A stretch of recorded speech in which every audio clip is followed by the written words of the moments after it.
Chapter 1848. Chapter 1848. June Lin Yuan the Genius, 5. But she wondered why she didn't feel relieved when she thought that. How strange. Feng Wu frowned and rubbed her own chest. Meanwhile, Feng Sun didn't see the change in the other girl's expressions. Scratching his head, he said shyly, "Boss June, you know how poor Xiao Wu's cultivation level is." Feng Wu didn't know what to say. The other teenage girls all chuckled. Feng Sun said, "And that's not the only thing. She's also very unlucky and gets into trouble all the time. She almost got killed a few times, so this talisman is perfect for her." June Lin Yuan said, "She almost got killed a few times." Feng Sun sighed. "That's right. Take the people in this room, for example. Zhuo Qingxian is so sure that Xiao Wu killed Zhuo Qingyu and injured the third princess that he wants to kill her for it." Feng Sun gave away Zhuo Qingxian without hesitation. June Lin Yuan narrowed his eyes, and no one could decipher his deep, dark, and cold gaze. The glance from June Lin Yuan gave Zhuo Qingxian the creeps, and a chill ran down his spine. Involuntarily, Sapphiro hid behind Ranmil. Her older brother had been the most adamant in trying to kill Feng Wu. He had sent spiritual lord assassins one after another for that purpose. June Lin Yuan was simply so terrifying. If he really wanted to take revenge for Feng Wu. At that thought, Sapphiro cringed and didn't dare to make sound. "So, Boss June, can I give it to Dummy Little Wu?" Dummy Little Wu? The corner of Feng Wu's mouth twitched. Where did that name come from? She decided that after she found the seed of the spirit source and her abilities improved, she would call Feng Sun Little Dumb Sun. Boss June, can I?" Feng Sun asked in a pleading voice. The Crown Prince said proudly, "Yes." Elated, Feng Sun chuckled. "Xiao Wu will be so happy when she knows what I'm going to give her."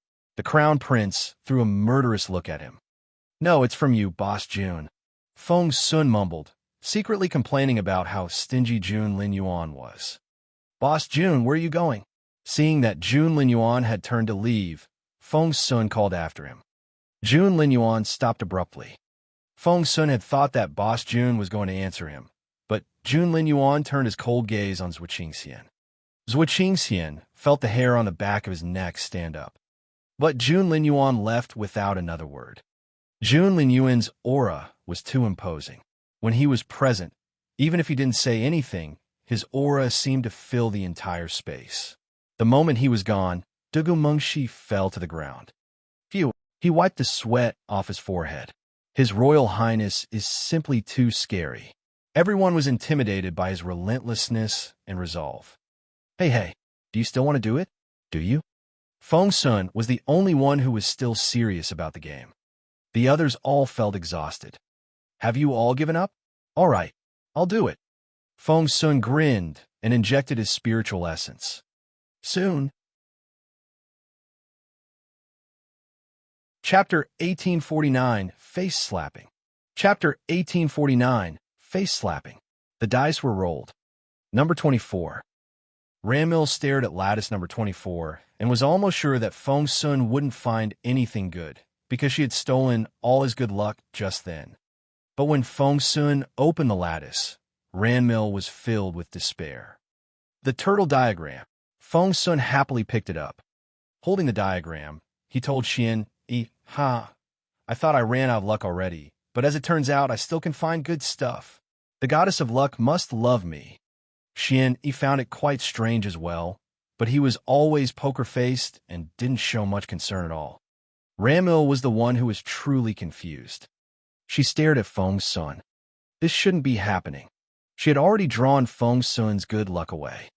But now, Feng Sun was the only one who dared to roll the dice. He said, "Are you all giving up? If that's the case, I'll keep going. I'll give it a try." Ranmil smiled and nodded at Feng Sun. "I'd like to try my luck." Feng Sun looked at Ranmil and said in bewilderment, "The legend is that you're the luckiest girl on the grassland, but from what I've seen today, that's not exactly true." Ranmil stiffened a little, but she soon returned to herself and smiled at Feng Sun. "Young Lord Feng, you're so humorous. I'm not like that.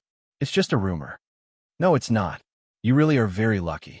No one on the grassland can compare with you." I'm sure your luck has turned around by now, said Feng Sun. Ranmil thought to herself, of course it has. I've transferred all my bad luck to you. She then smiled at Feng Sun. Young Lord Feng, would you like to make a bet? As someone who always looked for fun, Feng Sun was intrigued. What bet? Ranmil said, if I can find a 5-star treasure this time. Young Lord Feng, may I have the turtle diagram? Feng Sun raised an eyebrow. If you can find a 5-star, no, a 4-star treasure, I'll give you the turtle diagram. Ranmil wanted it, because she was the only one who knew that a map was hidden in the diagram. Silly boy, the white fairy said grumpily. I've put a map inside that diagram. Feng Wu asked curiously, what map? The white fairy said casually, the map of this place. I even highlighted where all the treasures can be found, their levels, and how difficult it will be to obtain them. Feng Wu stared at the white fairy. The fairy said, it took me an entire afternoon. It was a tough job. Feng Wu said, if Ranmil gets her hand on it. The white fairy glanced at Feng Wu. Do you want to know the truth? Feng Wu said, do tell. The white fairy said, if you don't interfere with Ranmil's skills, she can take away most of the treasures here. Feng Wu nodded. So, we can't allow her to get the turtle diagram. Ranmil smiled at Feng Sun and nodded. It's a deal, then. Feng Sun beamed at her. No problem. Feng Wu wanted to smack him on the head. However, at that moment, Chapter 1850, Feng Wu's Super Patron 1. Chapter 1850, Feng Wu's Super Patron 1. Of course, Feng Wu wouldn't let Ranmil find anything good. Therefore, after Ranmil rolled the dice and opened the door, she found the lattice completely empty. The sight rendered Ranmil speechless. This shouldn't be happening. She had stolen Feng Sun's good luck and transferred her bad luck to him. Why was she still so unlucky? Feng Sun gave Ranmil a sympathetic look. Well, I don't know what to say. Ranmil put on a sad face. Feng Sun patted her shoulder and tried to comfort her. There. Our bet still counts, all right? With teary eyes, Ranmil looked up at Feng Sun. The innocent look in her eyes made Feng Sun feel quite heroic. Patting his chest, he said confidently, if you win, I'll give you the turtle diagram. If you lose, you just give me a smile. How's that? Ranmil had been about to cry a moment ago, but Feng Sun's words made her chuckle. Feng Sun was pleased to see that he had cheered Ranmil up. What he didn't know was that Feng Wu was rolling her eyes at him on the other side. Feng Sun then rolled up his sleeves and said, just wait and see. He was about to roll the dice when Feng Wu took action. She didn't help him this time. Instead, whoosh, she grabbed the rest of the good stuff in the lattices and stored them away in her ring space. It all happened in the blink of an eye. The white fairy looked at Feng Wu, and so did Little Phoenix. Feng Wu said, let's go. The white fairy said, wait, why are you taking everything? Feng Wu smirked. Why else? Leave them here so that young Lord Feng can fawn on the girl? The white fairy said, why do you sound so resentful? Of course Feng Wu was resentful. She was so nice to Feng Sun, but that boy was trying to please Ranmil with the turtle diagram. He's just a fool. Let's go. Feng Wu turned to leave. The white fairy and Little Phoenix looked at each other, and both shrugged. However, the white fairy's eyes lit up when she looked at Little Phoenix. You. Golden light suddenly flickered in Little Phoenix's black eyes. It was dazzling, intimidating, and as sharp as a blade. Even someone like the white fairy felt her heart skip a beat, and she felt intimidated, as if she was facing someone much more superior. Feng Wu was walking in the front and missed the sight, but the white fairy saw it all. The golden light frightened the white fairy.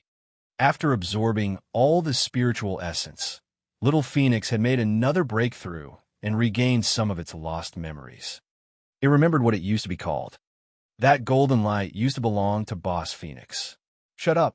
The bird shot a severe glance at the white fairy, and she was reminded of a familiar stately figure. The white fairy looked down and hid the look on her face. But deep down, she was in turmoil. Chapter 1851, Feng Wu's Super Patron 2. Chapter 1851. Feng Wu's Super Patron 2. Little Phoenix really was the one who was known as Boss Phoenix.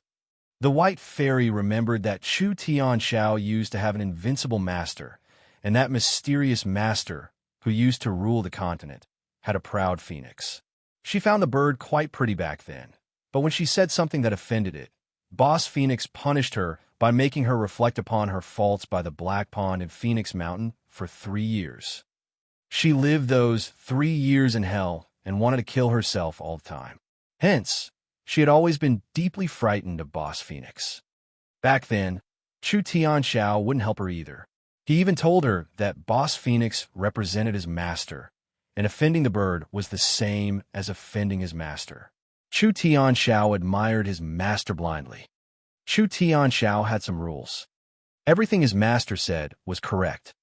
If his master told him to do something, he would rather die than see it unfinished. He would never ask any questions, and he firmly believed in his master. In that war, the memory made the White Fairy's head ache terribly. She couldn't bring herself to think of that slaughter. It was so miserable. Right now, Boss Phoenix, whom she thought was dead, was following Feng Wu around. What did that mean? Ew. The White Fairy felt her knees buckle. Little Phoenix threw a dirty look at her. Say nothing, and just be yourself. The White Fairy looked intimidated.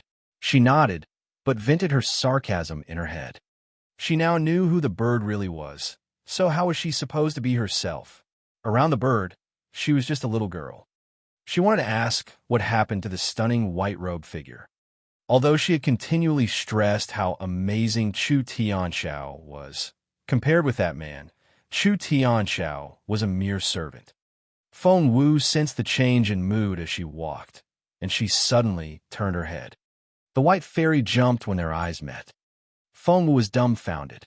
"Dear Fairy, what's wrong? You don't look too well." "No, I'm fine. What can possibly be wrong?" "Huh." The White Fairy waved her hand. Feng Wu sounded concerned when she said, "Did you spend too much energy to help me and injured yourself? Please let me give you some spiritual essence." The White Fairy would have said yes in any other situation. Because Feng Wu's spiritual essence was very pure and dense, it would help the White Fairy greatly. But now, the White Fairy stole a glance at the bird. The bird smirked. The White Fairy's stomach lurched as she waved at Feng Wu. "No, there's no need. Please don't bother." Feng Wu gave the White Fairy a suspicious look. "What happened to you?" She felt like a different person. The White Fairy said, "No one here is capable enough to defeat me, so what can possibly go wrong? By the way, don't you still want your Fallen Star sword?" Gosh, Feng Wu suddenly remembered. When she first entered this place, the White Fairy had put her Fallen Star sword somewhere so that it could absorb spiritual essence. Then with what happened with Xiaoling and the lucky draw, she almost forgot about her sword. "But won't it be too much trouble if we double back now?" asked Feng Wu. Chapter 1852, Feng Wu's Super Patron 3. Chapter 1852, Feng Wu's Super Patron 3.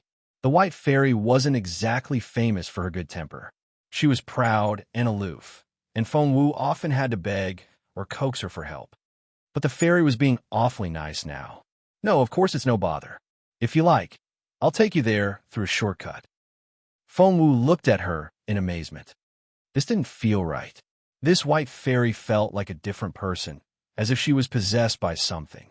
No matter how hard Feng Wu pressed her, however, the White Fairy wouldn't give her an explanation.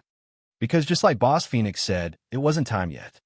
Little Phoenix shot an arrogant glance at the White Fairy and thought, "This girl only knows that I'm with Feng Wu now, but if she knows who Feng Wu used to be, she'll lose her mind." Of course, Little Phoenix would never reveal such a big secret. The White Fairy remained exceedingly enthusiastic on their way back. "This way, please. There's a shortcut that can take us there in no time. Miss Feng Wu, please look at the frescoes on the wall. They'll show up randomly every once in a while. Please don't underestimate the frescoes. If you can learn the knowledge hidden in them, you'll find it very useful later when you have to fight against the super puppet soldiers." Feng Wu couldn't help but glance at the white fairy. Even the dullest person could see that the white fairy was trying to fawn on her. That didn't make sense. The fairy used to be the princess of an ancient dynasty, and she was once one of the top cultivators on the continent. Why did she need to ingratiate herself with Feng Wu? Did you betray me in some way? Feng Wu eyed the white fairy suspiciously, feeling uneasy. Nonsense, the white fairy said grumpily.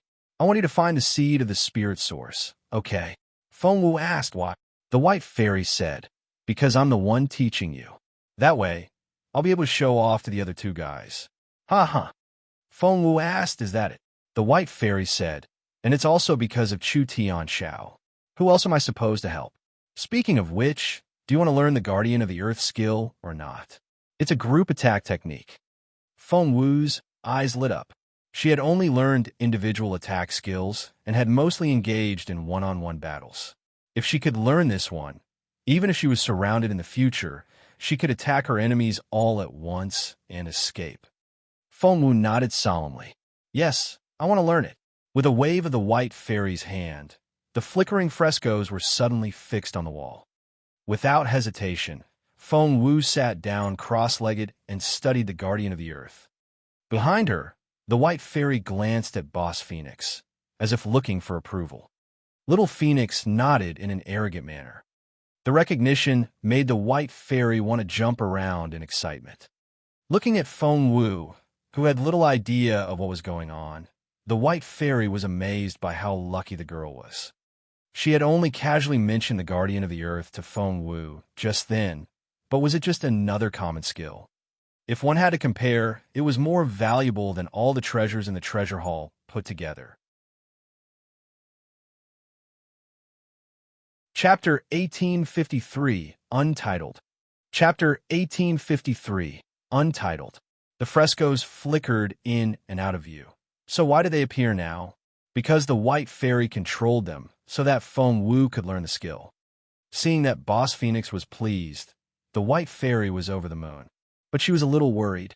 The Guardian of the Earth wasn't exactly easy to understand, especially the Sanskrit part, which no normal person could read. But Feng Wu read the words aloud when she got to that part. The earth cracks open and the sky falls. She went on smoothly. Does she actually understand the ancient language? The white fairy was shocked. She herself could only understand half of it. Little Phoenix glanced at the white fairy and said grumpily, of course she does. You have no idea how much stuff she has learned since she was little. The white fairy sighed in amazement. With you around, I'm sure Miss Feng Wu can master anything. She's such a lucky girl. Little Phoenix glanced at the white fairy and thought, I wasn't the one who taught Xiao Wu. If this fairy knows Xiao Wu was taught by my master himself, she would faint. However, that would expose its master as well. Therefore, Little Phoenix raised its chin, neither admitting nor denying the claim. The white fairy thought that she had guessed correctly and envied Feng Wu greatly. Feng Wu closed her eyes. Suddenly, golden light shone from inside her body, and dots of golden light danced around her like little elves. Pointing somewhere ahead of her, Feng Wu suddenly shouted, The ground opens. About 10 meters away, a round hole about 10 square meters in size appeared on the ground. Everything within the circle crumbled. The white fairy cried out, She's mastered the first stance already. She was so surprised because the Guardian of the Earth was a technique that required the Earth attribute. Gaping ground, the first stance, was a powerful AoE skill that had taken her 3 years to learn. Little Phoenix glanced at the white fairy proudly. Of course, Xiao would learn it quickly. She was Feng Wu. The white fairy said, The first stance is relatively easy, but the second one, cracking ground, is very difficult. One can't possibly master it without 3 or 5 years of practice. So, we have to wait until this place opens next time. However, before she could finish, rumble, there was a loud noise. The white fairy looked in the direction of the noise. One look, and her eyes popped.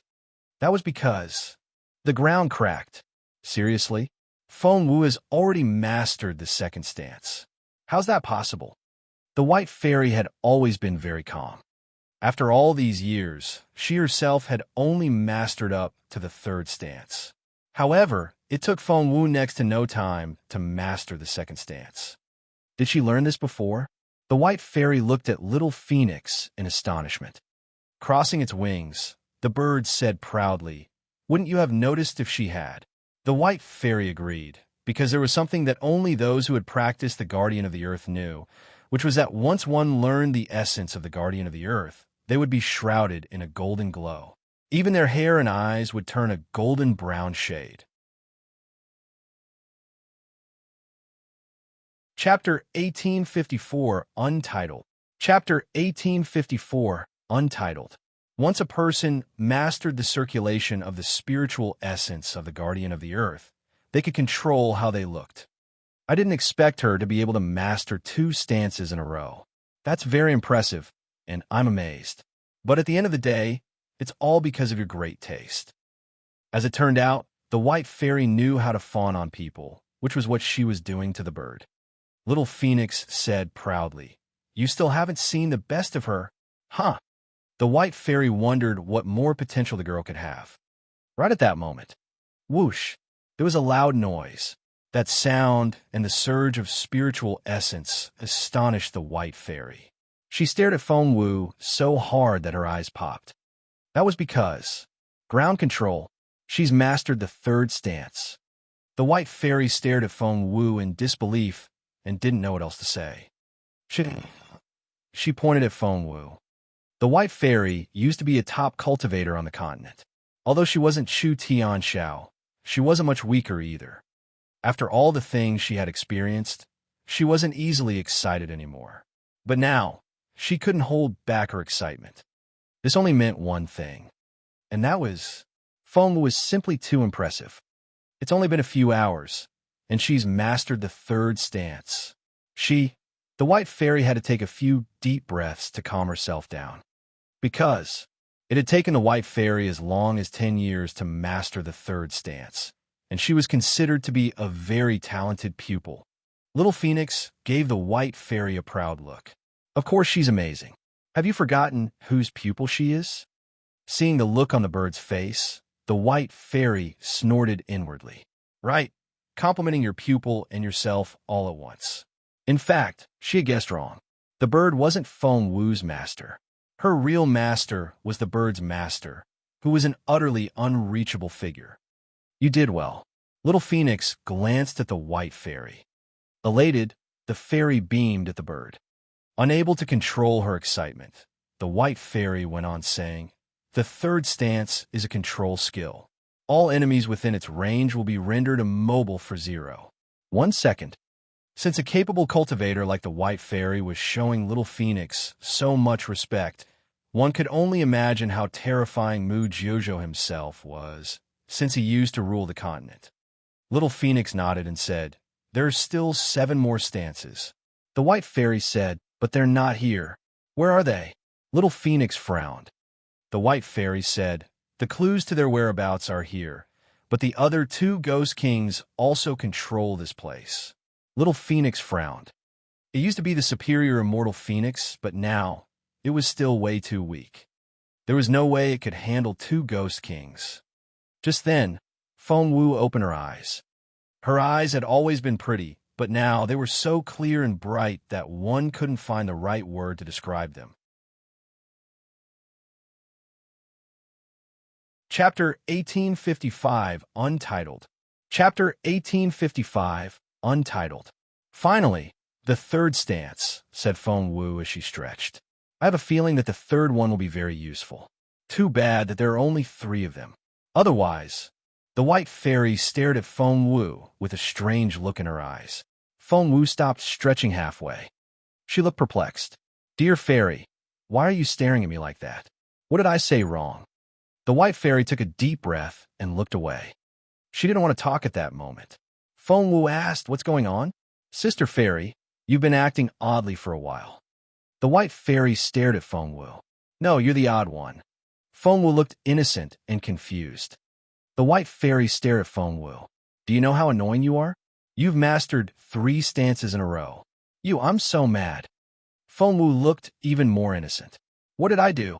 The white fairy said, You're so annoying. Do you know? Do you know how I learned my guardian of the earth? Do you know how long it took me to master the third stance? 10 years. It took me as long as 10 years to finally be able to do it. And you took 6 hours. Feng Wu, are you even human? This is insane. As the white fairy pressed forward, Feng Wu fell back. In the end, she stood there with her back pressed against the wall. The white fairy was so angry that her eyes went red. Feng Wu said, Well, what else could she say? If she were in the white fairy's position, she would be wildly jealous as well. Tell me, how did you do it? The white fairy pressed. Feng Wu said, I don't know. I just understood all the words in the Guardian of the Earth and knew all the moves. I even what?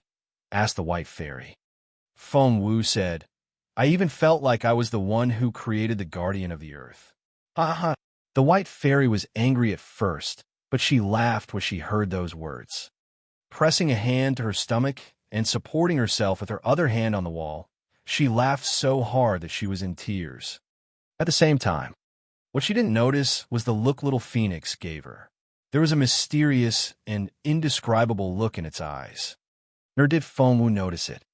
She seemed to realize that she had said something unreasonable, and she scratched her head and said, Well, I'm just making things up. Please don't laugh at me like that. I feel so embarrassed. The white fairy pointed at Feng Wu and kept laughing. Feng Wu didn't know what to say. Just then, footsteps came from outside. With her sharp ears, Feng Wu immediately realized who they belonged to.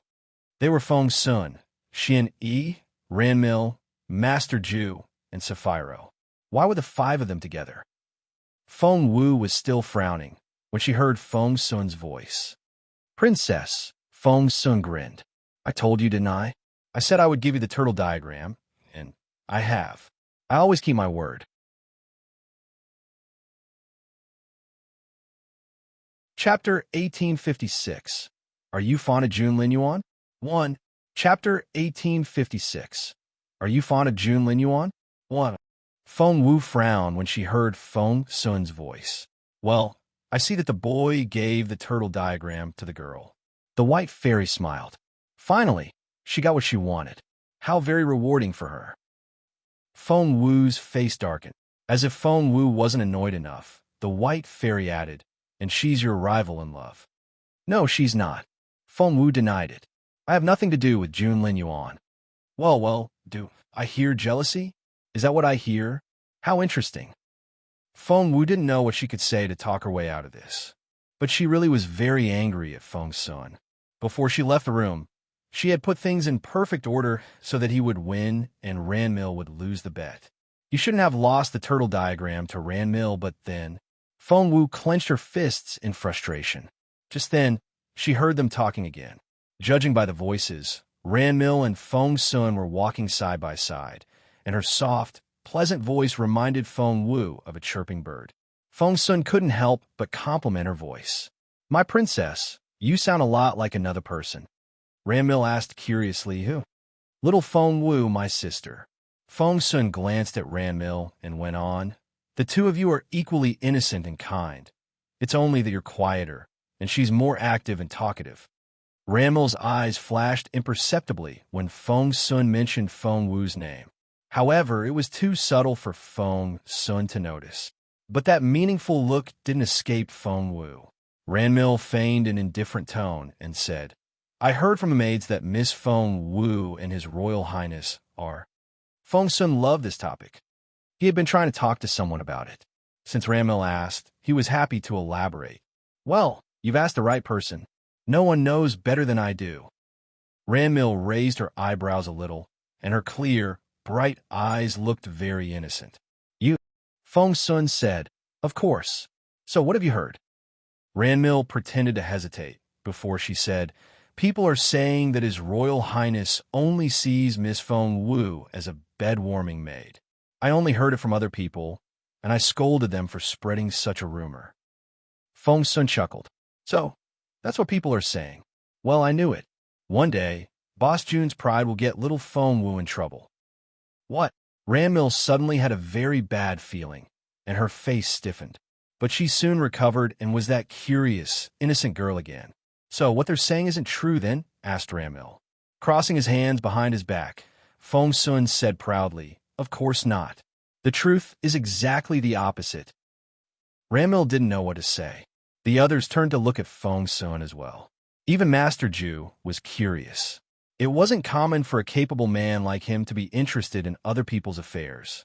But because the famous Jun Linyuan was involved, even Master Ju was intrigued. Chapter 1857. Are you fond of Jun Linyuan? 2. Chapter 1857. Are you fond of Jun Linyuan? 2. Feng Sun loved the attention and felt immensely satisfied.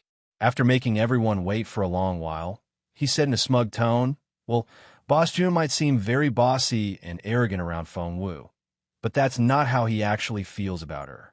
In fact, everyone stared at him. Feng Sun said, "In fact, Boss Jun really likes little Feng Wu." Ramil's face immediately stiffened. Feng Sun didn't notice, and he went on talking. "But His Royal Highness is too proud to admit his affection for Feng Wu, because he'll feel humiliated. Therefore, when there are other people around, he's always very impatient with Xiao Wu." Ranmil clenched her fists in her long sleeves, and her nails dug into her palms. She bit her lower lip so hard that she could taste blood. "Bullshit!" Feng Wu stared at Feng Sun as she cried out inwardly. What did he mean by saying that Jun Linyuan liked her a lot? And since it was Jun Linyuan only impatient with her when other people were around, that arrogant teenager was just as impatient with her when they were alone. The white fairy glanced at Feng Wu and seemed intrigued. Feng Wu didn't know what to say. Don't overthink it. It's not like what Feng Sun is saying. The white fairy only smiled at her. Feng Wu was speechless. The figures on the wall were still demonstrating the guardian of the earth, and she was still wrapping up the third stance she had just learned. Therefore, she couldn't just stand up and leave yet. What intrigued her was that since she was only in an ordinary room now, why didn't Feng Sun and the others come in? She then asked the question. The white fairy gave her a strange look. Feng Wu asked, "Did I say something wrong?" The white fairy said, "Do you really think that everyone can simply walk into this room? And did you think you just stumbled upon a guardian of the earth because you were lucky?" Feng was really curious now. Having learned the stances, she knew very well how destructive the guardian of the earth could be and how rare a technique it was. However, it wasn't all that difficult to find it all. I walked past it, so I just sat down and practiced it. Wasn't that what happened? Wasn't it luck? The white fairy looked from Feng Wu to the bird. If she hadn't been trying to fawn on Boss Phoenix, she would never have given away something like the guardian of the earth. No, Feng Wu didn't just walk past it and sit down to practice it. What was she thinking? But the white fairy couldn't say those things, because the bird wasn't ready to reveal its identity yet. Yes, it's because you're lucky. No one is as lucky as you. The white fairy sighed with resignation. She then looked Feng Wu in the eye and said, "Because you're lucky, you randomly stumbled upon a hidden dungeon in this place and entered it without breaking a sweat. And you easily gained the recognition of the guardian of the earth." And Feng Wu realized what was going on from her tone. So, this was a hidden dungeon that the others couldn't see. That was why Feng Sun and the others have been walking around this place without ever setting foot in here. Meanwhile, Feng Sun and the others were still chatting. Ramil looked at Feng Sun and asked, "So, does His Royal Highness really like Feng Wu very much?" Chapter 1858. The Secret Behind It 1. Chapter 1858. The Secret Behind It 1. After some thought, she said, "It makes sense because Feng Wu is so beautiful." Feng Sun said, "That's right. Don't let other people mislead you into thinking that Boss Jun doesn't like Feng Wu. You really shouldn't assume. Wait, Your Highness, you're not interested in Boss Jun, are you?" The white fairy guffawed when she saw the frozen smile on Ramil's face. "Gosh, this is so funny. That boy is so adorable. Ha ha." Feng Wu rubbed her forehead in resignation. Ramil had to take a deep breath to control herself. "Of course not. How can I possibly think of His Royal Highness in that way? Young Lord Feng, please don't make fun of me, haha. Her smile was so miserable that she might as well be crying. The White Fairy said. She should have just admitted it. All the denying only makes her a hypocrite. I don't like her at all. Feng Sun said happily. Wow, I see you really are in love with Boss June, ha ha ha. Good, good. I see that not every girl is infatuated with him. I'm so happy. He then patted Ramel's shoulder in an approving manner. That quality alone makes you my best buddy. From now on, if you need any help, just tell me. Ramil now really felt like crying, and she immediately changed the subject. Have you found the door to the hidden dungeon? That immediately distracted Feng Sun, and he shook his head in resignation. So, this is the hidden dungeon. It's so hard to find a way in. Ramil closed her eyes and tried to remember what her master said before. Red March, her master, was highly revered by people on this continent, but she was such a mysterious figure that she would disappear for years on end. Ranmil still remembered how serious Red March was before she left the last time. She told Ranmil that she had to find a guardian of the earth in the secret dungeon. Moreover, Red March had also left Ranmil with some notes on the guardian of the earth. Red March had been searching for the guardian of the earth for years without any success, which only proved how formidable the technique was. Ranmil remembered something Red March once said. If one could find all the pieces of the guardian of the earth, the complete set would almost be as precious as the seed of the spirit source. That was why Ranmil wasn't jealous when Feng Sun found the purple sun swordplay and blowing snow swordplay. Compared with the guardian of the earth, those two manuals were nothing. Ranmil closed her eyes and searched her memory. Her eyes then lit up. Found it. All eyes were on Ranmil. Ranmil walked to one of the walls and tapped it with her fingers. After 9 taps, there was a creaking sound. The wall slid open, revealing a small door that was wide enough for one person to walk through. Everyone else now stared at Ranmil in amazement and showered her with compliments. Ranmil still looked as innocent as ever. She waved her hands repeatedly, telling the others that she hadn't done anything. But when they weren't looking, Ranmil grinned maliciously. Chapter 1859, The Secret Behind It, 2. Chapter 1859, The Secret Behind It, 2. Why would Ranmil bring Feng Sun and the others here at the risk of losing the Guardian of the Earth? Because according to Red March's notes, to enter the hidden dungeon, she would have to pass 9 trials, all of which were riddled with danger. She had brought all the others here as human shields, but she let them think that they were all working together in searching for the treasure.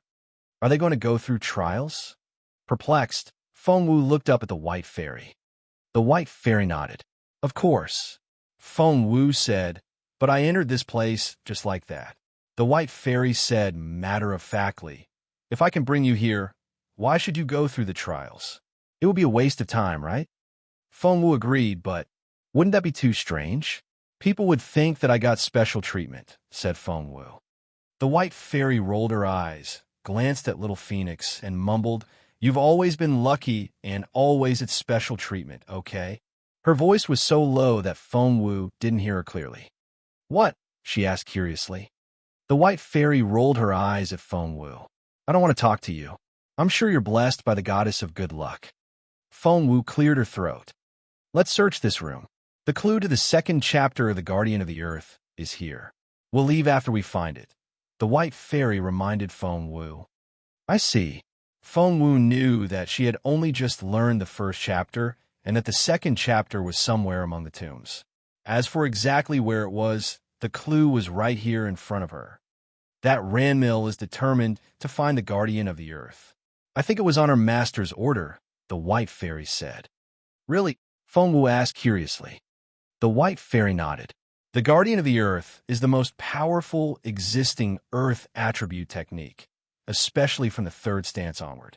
Red March herself is an Earth attribute master. If we let her find it, her cultivation level will rise again. Didn't you say earlier that Red March is one of the most powerful cultivators on this continent? Asked Feng Wu. Back in my day, Red March was already in the top 100. After all these years, most of the top cultivators have aged, suffer from injuries, or have faded away. If she's still around, she'll be much higher on the list now. I think she's at least in the top 20 now, said the White Fairy. That's already very impressive. Feng Wu was amazed. One had to realize that the Junwu Empire and the Sinal Grassland weren't the only kingdoms on this continent. The White Fairy then said, even Red March, a famous cultivator, is determined to find the guardian of the earth. Do you realize how precious it is? Feng Wu cleared her throat. Yes, of course it's precious. Earlier, because of how easily she had obtained it, Feng Wu hadn't thought much of the technique. Now that the White Fairy put it that way, Feng Wu finally realized how rare it was. The White Fairy said proudly, if you give the manual to the emperor of your empire, he'll make you a knight or something at least. And it won't be just an empty title. It'll come with dozens of cities. With this manual alone, the White Fairy said proudly, yes, with the first chapter alone. Feng Wu's eyes lit up. She hadn't seen the importance of the Guardian of the Earth when the White Fairy told her that Red March wanted it, when its value was compared with titles and cities of the Junwu Empire. However, Feng Wu finally understood its importance. Chapter 1860, The Secret Behind It, 3. Chapter 1860, The Secret Behind It, 3. My dear fairy.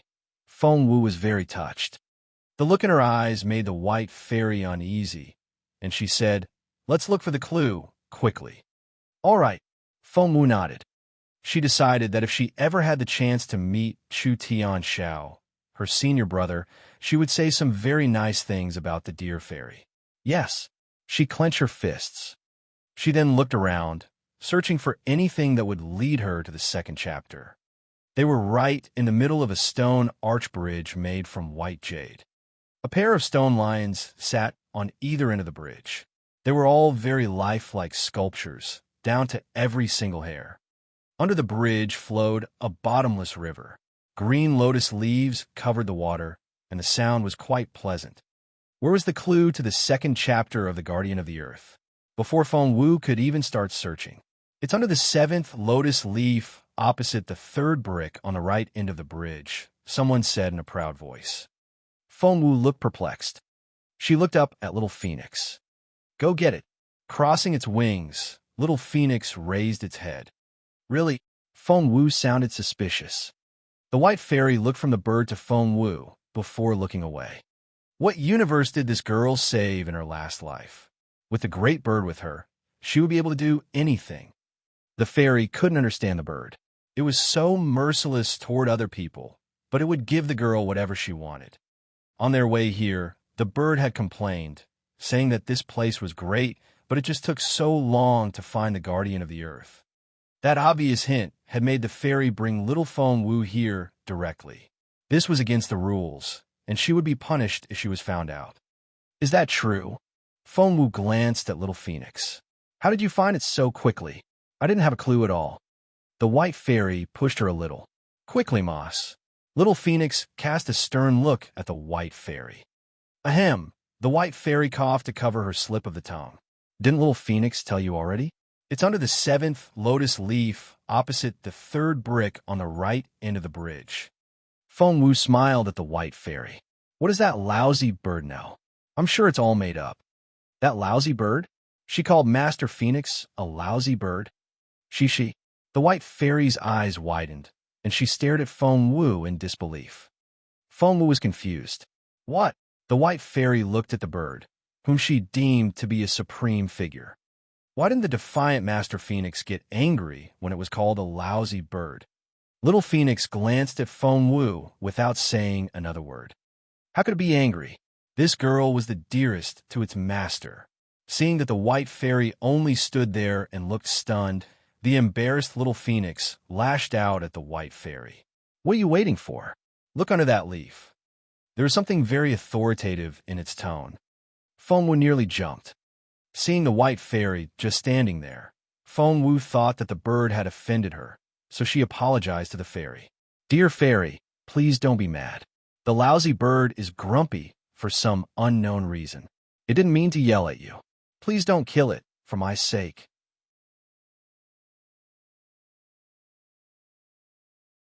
Chapter 1861. Terrifying Feng Wu 1. Chapter 1861. Terrifying Feng Wu 1.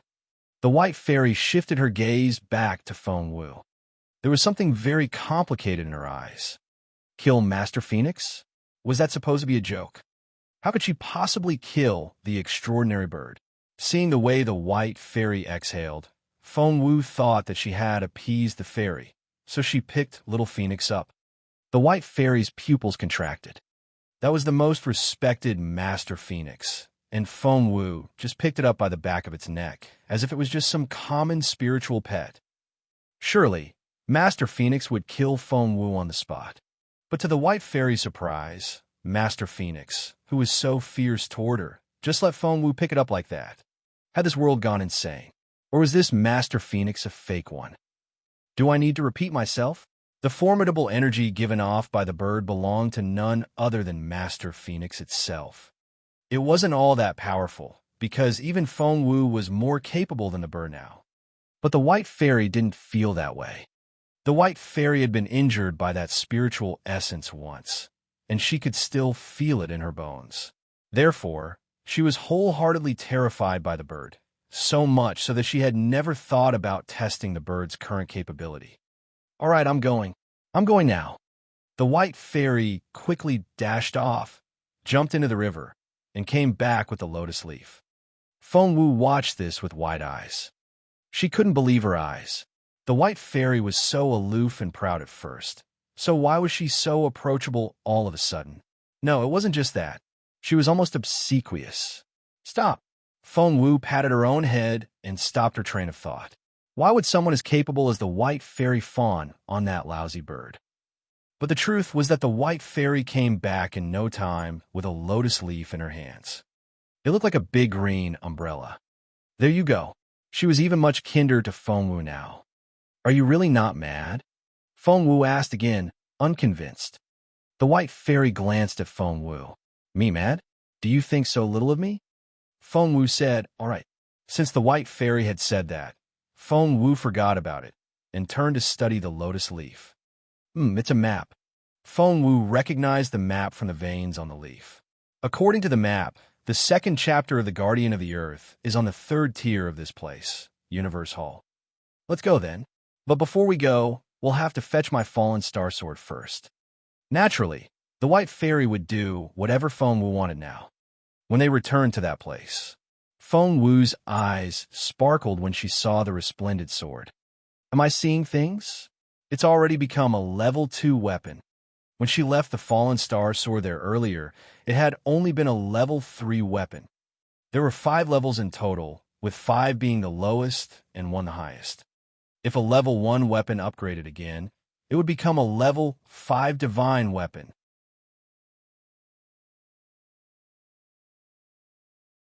Chapter 1862. Terrifying Feng Wu 2. Chapter 1862. Terrifying Feng Wu 2. Feng Wu clicked her tongue in amazement as she studied the magnificent sword. Is it still a level 2 weapon only? That's too slow. The white fairy stepped forward and flicked her fingers, and a dot of light shot out of her fingertips. Whoosh! Thump! The room seemed to explode at that moment. At that critical moment, the white fairy grabbed Feng Wu's arm and dragged her to a safe distance. Whoosh! Looking up, Feng Wu saw the glorious explosion created by spiritual essence, and she thought she was looking at shattering stars. Once everything calmed down, she looked at the sword again. One look, and she couldn't stay calm anymore. That was because a level 1 weapon. Feng Wu stared at the sword in disbelief. Am I seeing things? Is it really level 1 now? Dear fairy, have I gone blind? Feng Wu rubbed her eyes. That was because weapons weren't divided into so many levels, and every advancement was extremely difficult. Feng Wu's fallen star sword could upgrade itself, which was already extremely rare, but now it had jumped from a level 3 to a level 1 weapon directly. One more advancement, and it would become a divine weapon. A divine weapon. Did something go wrong? This is way too fast. Feng Wu walked up to the fallen star sword and turned to ask the white fairy. The fairy rolled her eyes at Feng Wu. Stop asking questions and just enjoy the great favor I did you, she thought. Feng Wu gave her a strange look because she felt that the white fairy she met at the beginning wouldn't have helped her like this. What made her change so drastically? Well, this is going to be interesting. The white fairy smiled. Feng Wu was confused. The white fairy then said, Ranmil really is a tough rival. She's reached the 5th trial already. Are the trials that easy to pass? Feng Wu frowned. The white fairy smirked. Even Red March couldn't pass them all. So how could Ranmil have passed them so easily? The only explanation is that Red March taught her how to do it. Feng Wu said, so she came prepared. Crossing her hands behind her back, the white fairy nodded with a smile. If she finds out that after all her efforts, not only did you take the Guardian of the Earth, but you've learned the first chapter as well, she'll kill you. Feng Wu shrugged. Well, I'll get to try the power of the Guardian of the Earth on her. The white fairy chuckled. Let's go find the second chapter. With the white fairy next to her, Feng Wu could practically walk with her eyes closed, whereas for other people, this place was riddled with danger, and they had to think carefully before taking each step. The fallen star sword had been absorbing souls on the 1st tier, while the Guardian of the Earth was on the 3rd tier. Other people would have found it extremely difficult to get from the 1st tier to the 3rd, because the layout of the tombs was constantly changing and rotating. Even with a map, one would find it next to impossible to follow the directions. But with the white fairy at her side, Feng Wu didn't even have to use her formation skills. They still took a shortcut to get to the 3rd tier. And to take the shortcut, they had to walk past the hidden dungeon where the Guardian of the Earth had been hidden.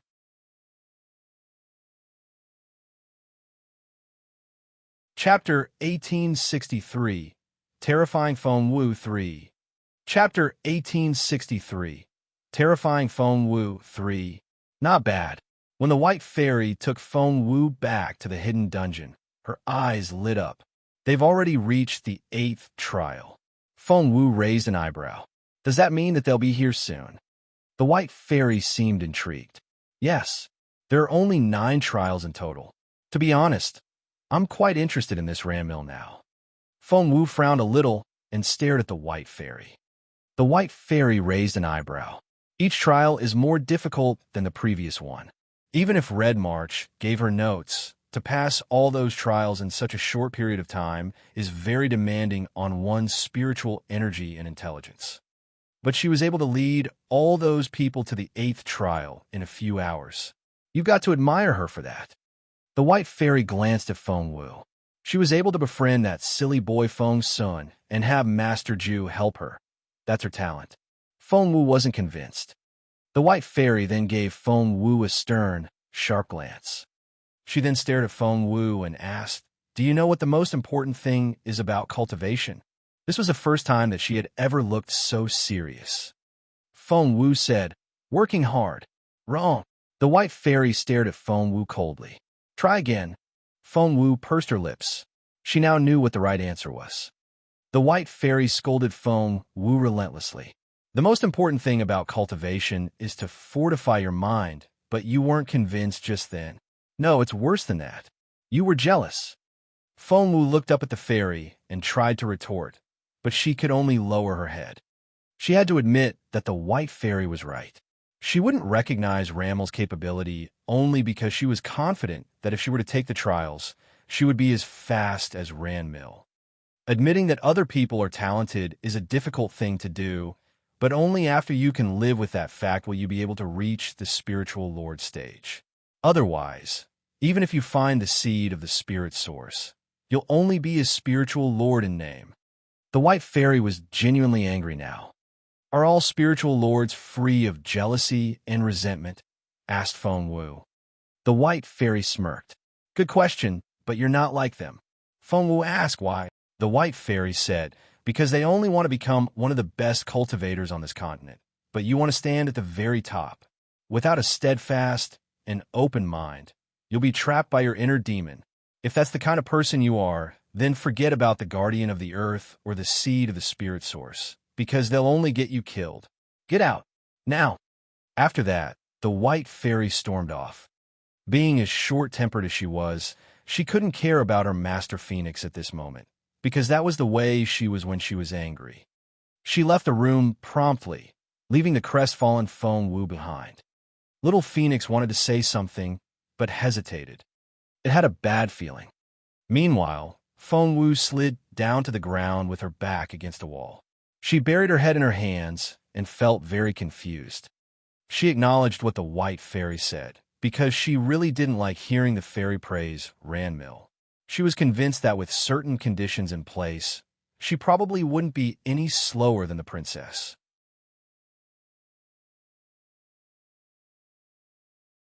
Chapter 1864. Terrifying Feng Wu 4. Chapter 1864. Terrifying Feng Wu 4. Jealous? Feng Wu shook her head. How could she possibly feel jealous of Ranmil? What did she have to feel jealous about? Somehow, Jun Linyuan's face popped into Feng Wu's head. She likes Jun Linyuan.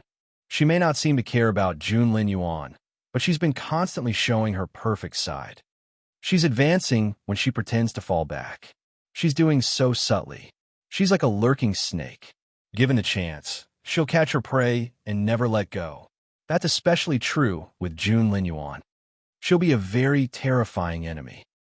Feng Wu recalled the white fairy's words. Could it be that she was jealous of Ranmil because the latter liked Jun Linyuan? No, impossible. Feng Wu smacked her own head. She would never admit that she had feelings for him. What about admitting that Ranmil was very talented? Feng Wu then recalled the way Feng Sun, Xian Yi, and Master Ju had been helping Ranmil. She had to admit that Ranmil was amazing in that aspect. That's all bullshit. I'm gonna tell her off. Little Phoenix flapped its wings angrily when it saw how depressed Feng Wu looked. Feng Wu picked it up with one hand and gently jabbed a finger in its forehead. You really are dauntless, aren't you? Feng Wu said in resignation. Don't you see what's going on here? You're only a spiritual elder's spiritual pet, whereas the fairy used to be the top cultivator on the continent. She can kill you with one finger easily. Little Phoenix stared at Feng Wu in bewilderment. Holding the bird, Feng Wu heaved a sigh. Behave yourself from now on, okay? You know how irritable the fairy is. You're still alive because she can't be bothered to deal with you yet. But do you think she's a big-hearted person? If you really get on her nerves, she can get rid of you in a split second. Little Phoenix gave Feng Wu a "you idiot" look and sighed inwardly. She had no idea who it really was. But the fairy was correct about one thing. Ranmil really is much better than me at befriending other people. So far, she still hasn't had to fight herself, so no one knows what she's capable of. Feng Wu was alarmed. The chairman was right. We should despise the enemy strategically and attach importance to the enemy tactically. Feng Wu clenched her fists. The white fairy appeared out of nowhere and stared at Feng Wu. What are you talking about? Why don't I understand you? The chairman said it? Which chairman? Feng Wu cleared her throat. Obviously, it was the chairman from her previous life, and of course the white fairy didn't know him. Feng Wu said, in other words, it means that from an overall perspective, we should establish the belief that we will win. And in terms of specific operational deployment, we should be careful not to underestimate the enemy and think about paralyzing and whittling them down. The white fairy stared at Feng Wu with twinkling eyes. Nice. She patted Feng Wu on the shoulder. You've surpassed yourself in such a short time, and you came up with a solution as well. Feng Wu, you've got a great mind.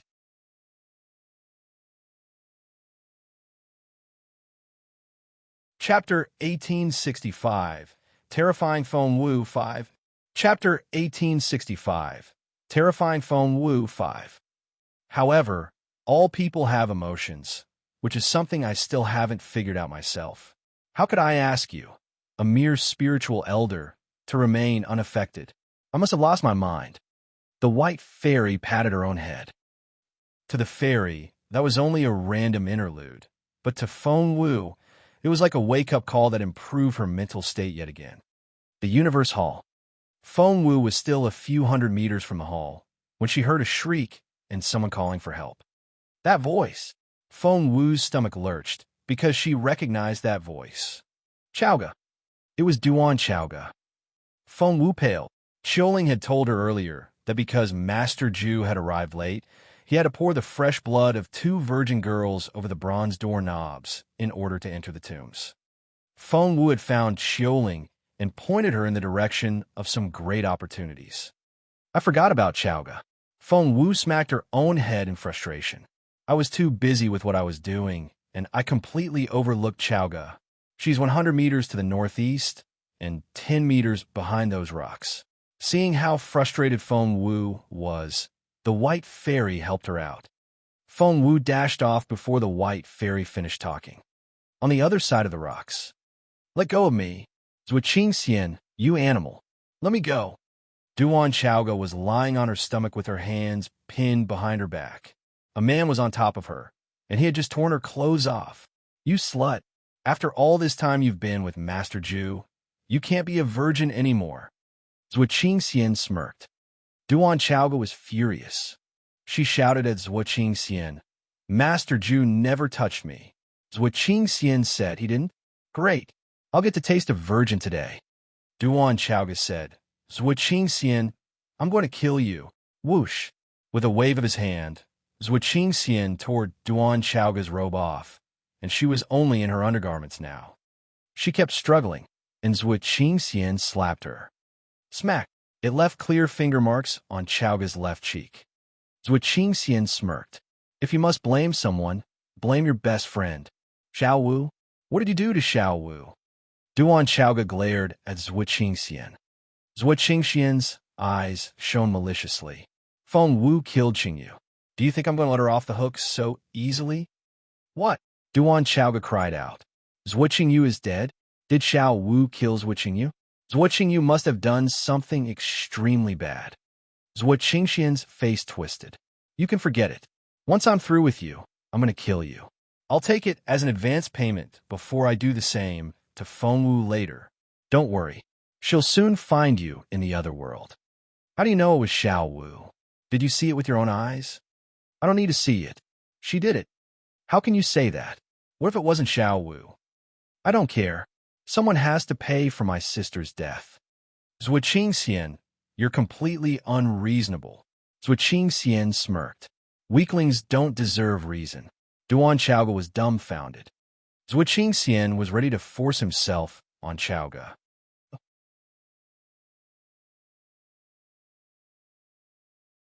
Chapter 1866. It Hurts 1.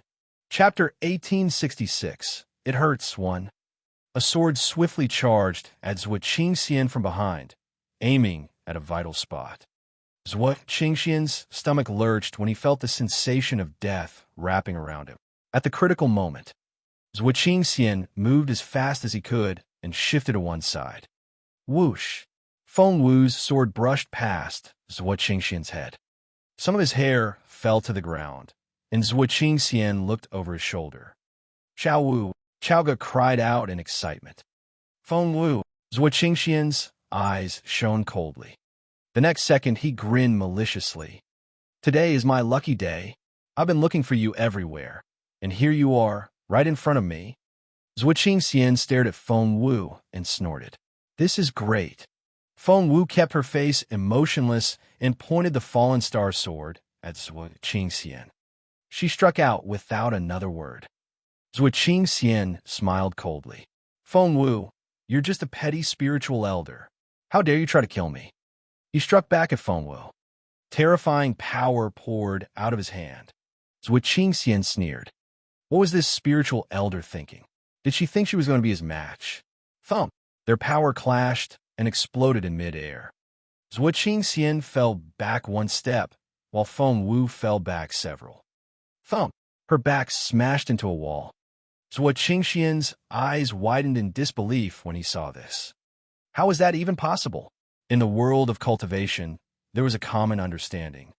One level could create such a huge difference that was almost impossible to surpass, let alone a difference in stage. But now, a spiritual lord like him wasn't able to kill a spiritual elder with a single strike. Dying. and that spiritual elder weakling was brandishing her sword at him. That sword! Zhuo Qingxian's eyes lit up when he saw the fallen star sword. He suddenly understood. A level 1 weapon. Zhuo Qingxian looked amazed. Feng Wu still kept her face emotionless and didn't say a word. The look in her eyes reminded one of the goddess of death. She was very resolute. It was as if killing Zhuo Qingxian was the only thing she knew. I didn't know you had a level 1 weapon. Zhuo Qingxian stiffened, because it suddenly occurred to him that Feng Wu used to have a level 5 weapon. How did it become level 1 so suddenly? Your sword has a sword spirit and can upgrade itself. Only this type of sword would be called a spiritual sword. Feng Wu still remained silent and stared at Zhuo Qingxian. She charged at him again. Well, what a precious thing you have. You're only a spiritual elder. You don't deserve such a great weapon. Rather than having you waste it, why don't I take it from you? Zhuo Qingxian said greedily. Feng Wu had a murderous look in her eyes. Thump! Zhuo Qingxian's palm met Feng Wu's fallen star sword again. How intimidating was this power? Zhuo Qingxian fell back 2 steps, while Feng Wu stumbled back until she smashed into the wall again.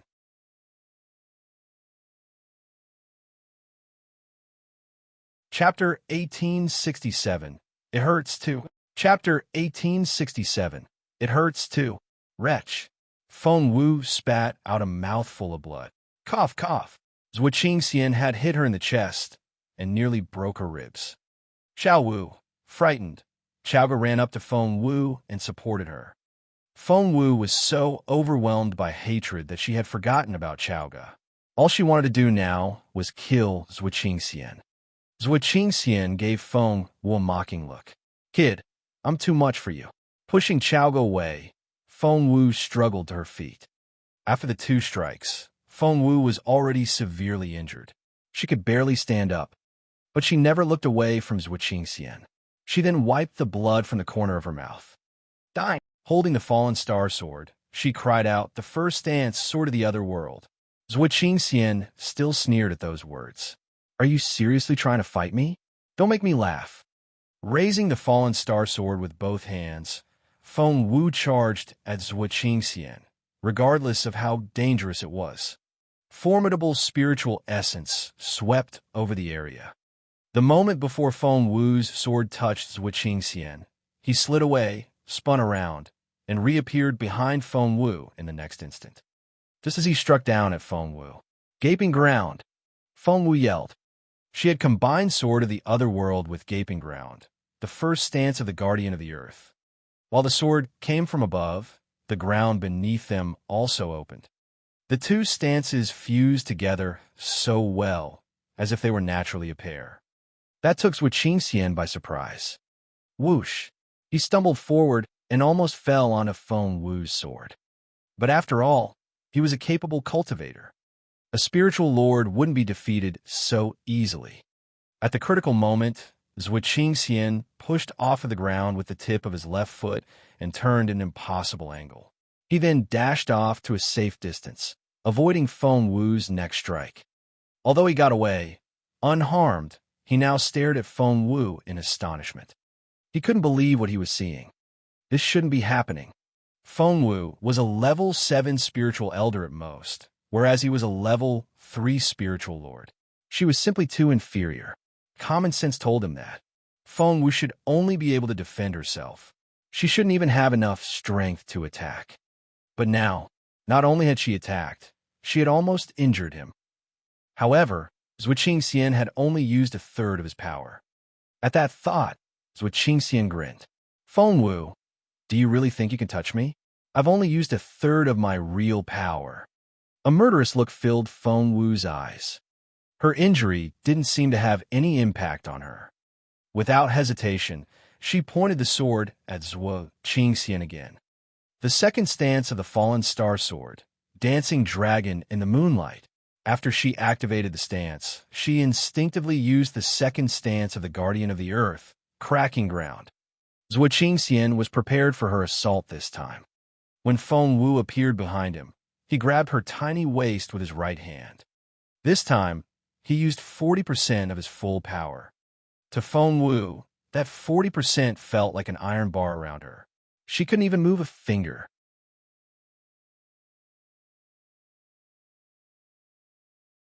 Chapter 1868, It Hurts 3. Chapter 1868, It Hurts 3. Although Feng Wu was fierce and wasn't afraid of death, in the face of the man's absolute power, her anger didn't do her any good. Zhuo Qingxian grinned maliciously, picked Feng Wu up, and smashed her head into the wall, as if he was knocking a bell. Thump! Feng Wu felt as if her head had turned into a crushed melon. Xiao Wu! Xiaoga cried out in frustration. She picked up a stick and struck at Zhuo Qingxian. However, Zhuo Qingxian raised his empty hand. Crack! The wooden stick turned to pieces. Xiaoga hesitated for a moment. The next second, she jumped at Zhuo Qingxian. She then bit down on his thigh. Zhuo Qingxian frowned in pain and smacked Duan Xiaoga away. Thump! Poor Xiaoga. She smashed into the wall before falling to the ground, and blood poured out of her mouth. She tried to struggle to her feet, but she couldn't even lift a finger. Lying there facing Feng Wu, she gasped for air. Despite her frustration and her concern for Feng Wu, she couldn't even stand up. She could only watch as Zhuo Qingxian held Feng Wu by her waist and knocked her head into the wall. Thump! Thump! Thump! Xiaoga felt as if a hammer was pounding on her heart. Filled with despair, she burst into tears. Xiao Wu! Xiao Wu! Xiao Wu! Meanwhile, that had to be painful as hell. Feng Wu felt blood covering her forehead and flowing into her eyes. Tears rolled down her cheeks. It hurt. She felt dizzy and her vision turned dark. Zhuo Qingxian grinned as he smashed her into the wall. Feng Wu, you think too highly of yourself. How dare you seduce Jun Linyuan? Don't you know that he belongs to Qingwan? The last thing you should have done is make Jun Linyuan like you. Now that he's fond of you, he'll never marry Qingwan. We didn't kill you 5 years ago because Jun Linyuan didn't care about you back then. But now you have to die. If there's another life, pray that you won't meet Zhuo Qingwan again. Dying. Zhuo Qingxian now grabbed Feng Wu with both hands and smashed her head against the wall. This time, he spared no effort. If he succeeded, Feng Wu would definitely die. The white fairy couldn't watch anymore. Earlier, Feng Wu told her not to help, which was why she had been watching on the side. Now that Feng Wu's life was in danger, she couldn't do that anymore. Whoosh! The white fairy attacked Zhuo Qingxian from behind. She punched him forcibly in his back. Zhuo Qingxian spat out a mouthful of blood and involuntarily dropped Feng Wu. Crash! Covered in blood, Feng Wu fell to the ground. In a normal situation, that height would mean nothing. But she was so fragile now that she almost passed out from the little fall. As she lay there, blood kept bubbling out of her mouth. She then turned to look at Zhuo Qingxian. Zhuo Qingxian was scared out of his wits. He was on guard as he looked around the room. Who's there? Show yourself.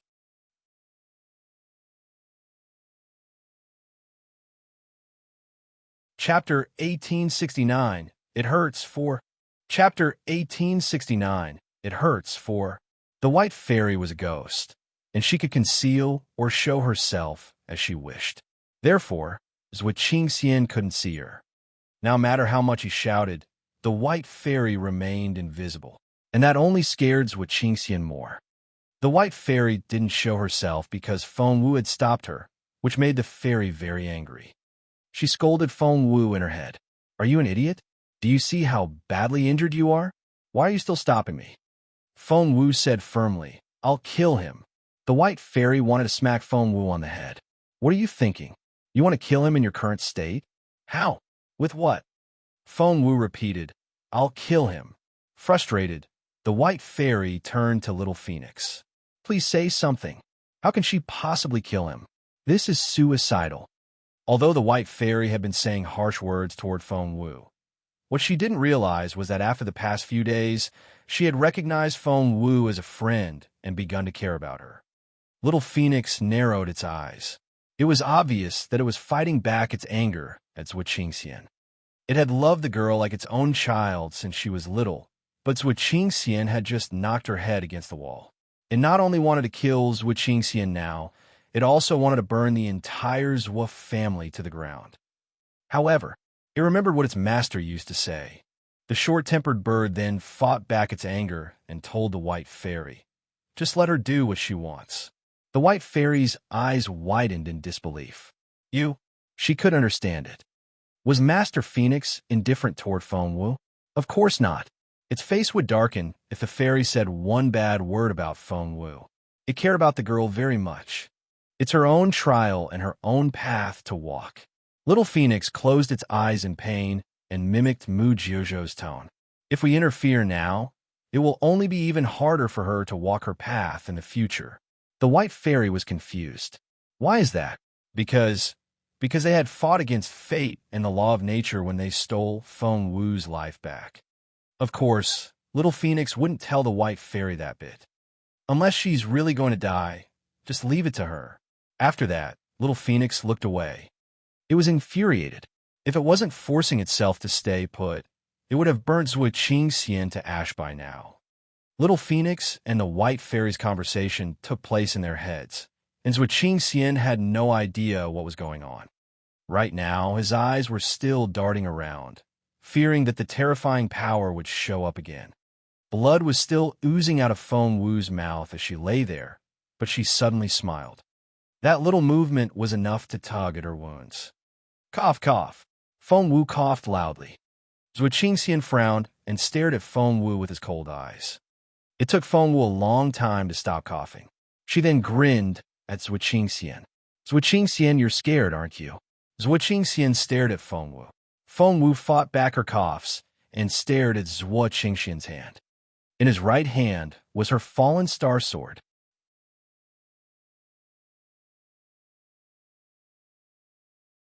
Chapter 1870. It Hurts 5. Chapter 1870. It Hurts 5.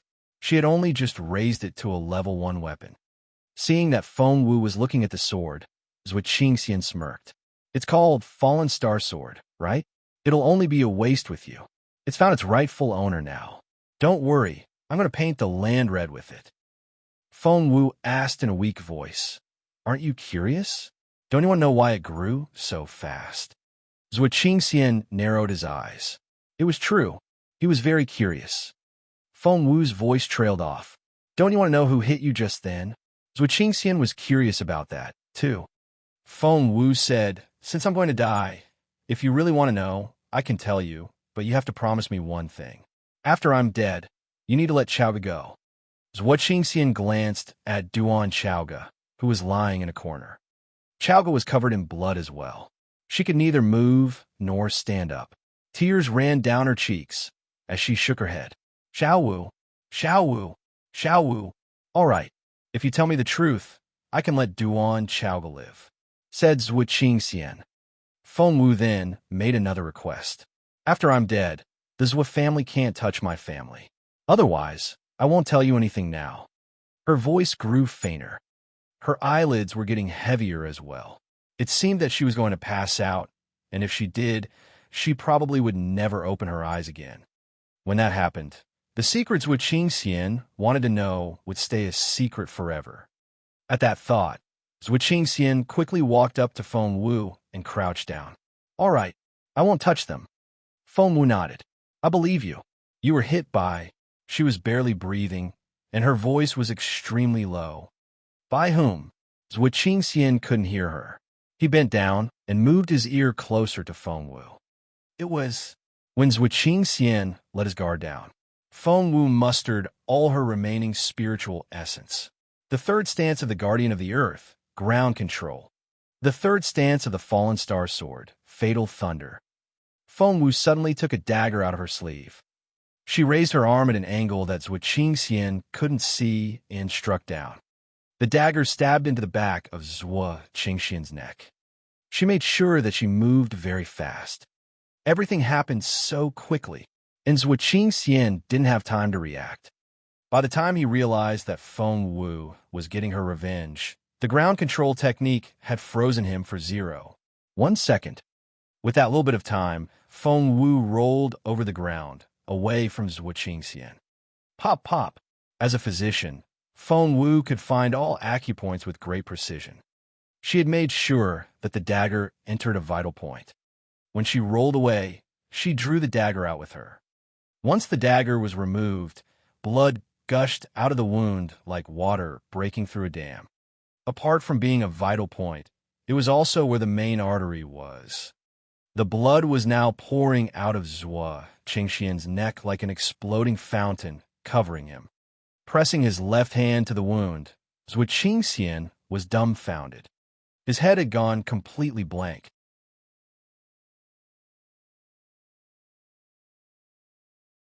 Chapter 1871. Her Bright Future 1. Chapter 1871. Her Bright Future 1. Looking from the dagger in her hand to the gushing wound on the back of Zhuo Qingxian's head, Feng Wu gradually could think as usual again. After giving Feng Wu a final malicious look, Zhuo Qingxian fell to the ground with a thump. He closed his eyes for good. Xiao Wu. Duan Chaoga tried to crawl toward Feng Wu. Feng Wu stumbled toward Chaoga, took a pill out of her pocket, and stuffed it into Chaoga's mouth. Chaoga had been barely breathing before this, but the coagulant improved her condition a little. Phew!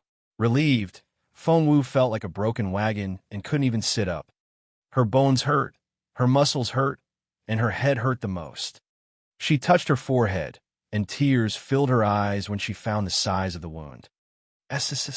She drew in a pained breath. She was so badly wounded that if she didn't take care of her wound quickly enough, the damage would be permanent. After taking care of Chaoga's injuries, Feng Wu sat down cross-legged and started cultivating right away. The white fairy watched this with wide-open eyes. She looked from Feng Wu to the bird. Did she just cure most of Chaoga's injuries? The white fairy asked in disbelief. Little Phoenix looked at Feng Wu sympathetically. The master would be so sad if he saw his little girl so badly wounded. She's a supreme-level physician.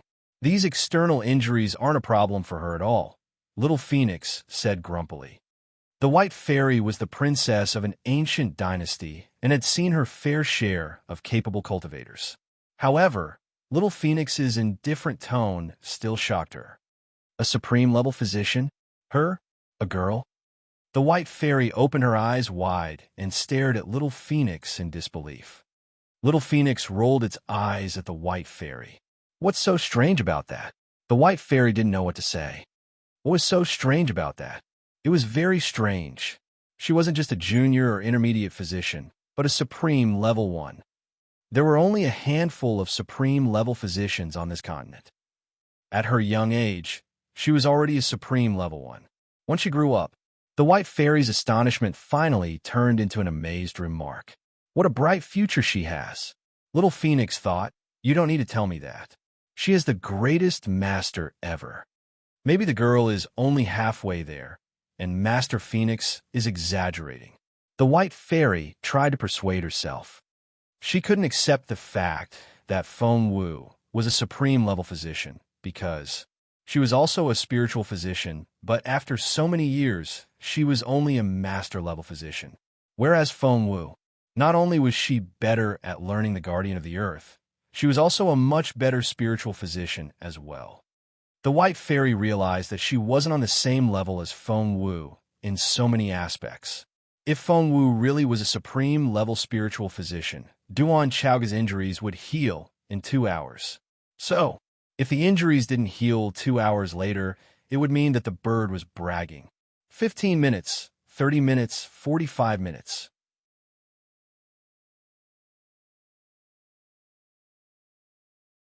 Chapter 1872. Her Bright Future 2. Chapter 1872. Her Bright Future 2. The white fairy studied Duan Chaoga carefully, trying to prove that the phoenix had been bragging. Although she didn't dare retort, she still wanted to prove that she was right. Before the 2 hours ran out, Chaoga suddenly woke up from her coma. Her unfocused eyes now looked so clear that they seemed to have been washed with spiritual water. The white fairy didn't know what to say. She couldn't believe it. Things just refused to go the way she wanted. Little Phoenix rolled its eyes at the white fairy. The white fairy returned to herself and smiled awkwardly. So, she really is a supreme level spiritual physician. Little Phoenix rolled its eyes at her again. Do you know who her master is? Of course, she's a supreme level spiritual physician. The white fairy didn't know what to say. She had never heard that Master Phoenix was an impressive spiritual physician. On the other hand, its master, the great master who could not be named, he was the real legendary spiritual physician. But the white fairy didn't even dare mention him, because that would only defile that sacred name. Just then, after circulating her spiritual essence 3 times over in her body, Fengwu also slowly opened her eyes. Thump! Her head had been covered with blood and looked a mess. However, as her injuries healed, the lumps of coagulated blood began to fall to the ground. Supreme-level spiritual physicians were indeed as powerful as they were said to be. Fengwu's medicine was very effective. She had been in such a miserable state just then. Zhuqiang Xian had knocked her head into the wall until there was a saucer-sized wound. But now, the scab had fallen off and new flesh had developed. It was slightly pinker than the skin around it, but soon it would become the same color. Xiao Wu, seeing that Fengwu had woken up, Chaoga was over the moon. She immediately ran to Fengwu's side. Although her wounds had healed a little, she had been weakened by how severe they were, and she almost fell right back down when she stood up. Be careful. Fengwu caught her by the right arm. Xiao Wu, recalling what had happened, Chaoga burst into tears. She had been snatched by Master Zhu first and frightened by Zhuqiang Xian afterward, but only now did she feel the fear. Duan Chaoga said, Xiao Wu, I'm so glad that you're here. I could have died. Fengwu patted her head. What do you mean you could have died? Duan Chaoga, you need to remember something? Duan Chaoga asked with teary eyes, what is it? Fengwu said, stay alive, no matter what happens. If you die, everything will be over. As long as you're alive, there's always hope. Remember? Chaoga stared at Fengwu in bewilderment and didn't know what to say. Fengwu said, from now on, no matter what happens, no matter how humiliating life gets, you must stay alive because I'll come to save you. Remember? To Chaoga, Fengwu's words meant everything. Yes, Chaoga nodded.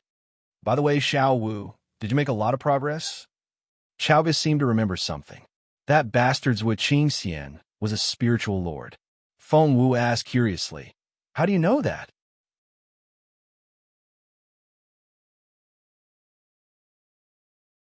Chapter 1873, Fengwu playing nice one.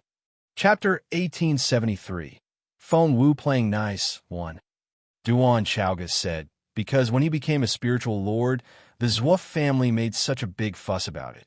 They held a feast for 3 days straight, just to announce the good news to the Imperial capital. Fengwu said, I see. Chaoga said, and that was years ago. Zhuqiang Xian has to be a level 3 spiritual lord at least. Xiao Wu, you just killed him, so? Fengwu smiled wryly. I'm only a level 7 spiritual elder. Duan Chaoga couldn't believe her ears. That's impossible. You killed him. Killing someone who was 1 level higher was already hard enough, let alone so many levels. Fengwu smiled self-mockingly. That's because Zhuqiang Xian underestimated me. I tried to fool him, and he bought it, letting his guard down. Only then did I have a chance to stab him with the dagger. In a normal situation, I wouldn't even be able to breach his defense, let alone kill him. Chaoga recalled what happened earlier and realized that Fengwu was right. Xiao Wu, you're already amazing. You're making breakthroughs at an unbelievable speed. Chaoga's eyes twinkled.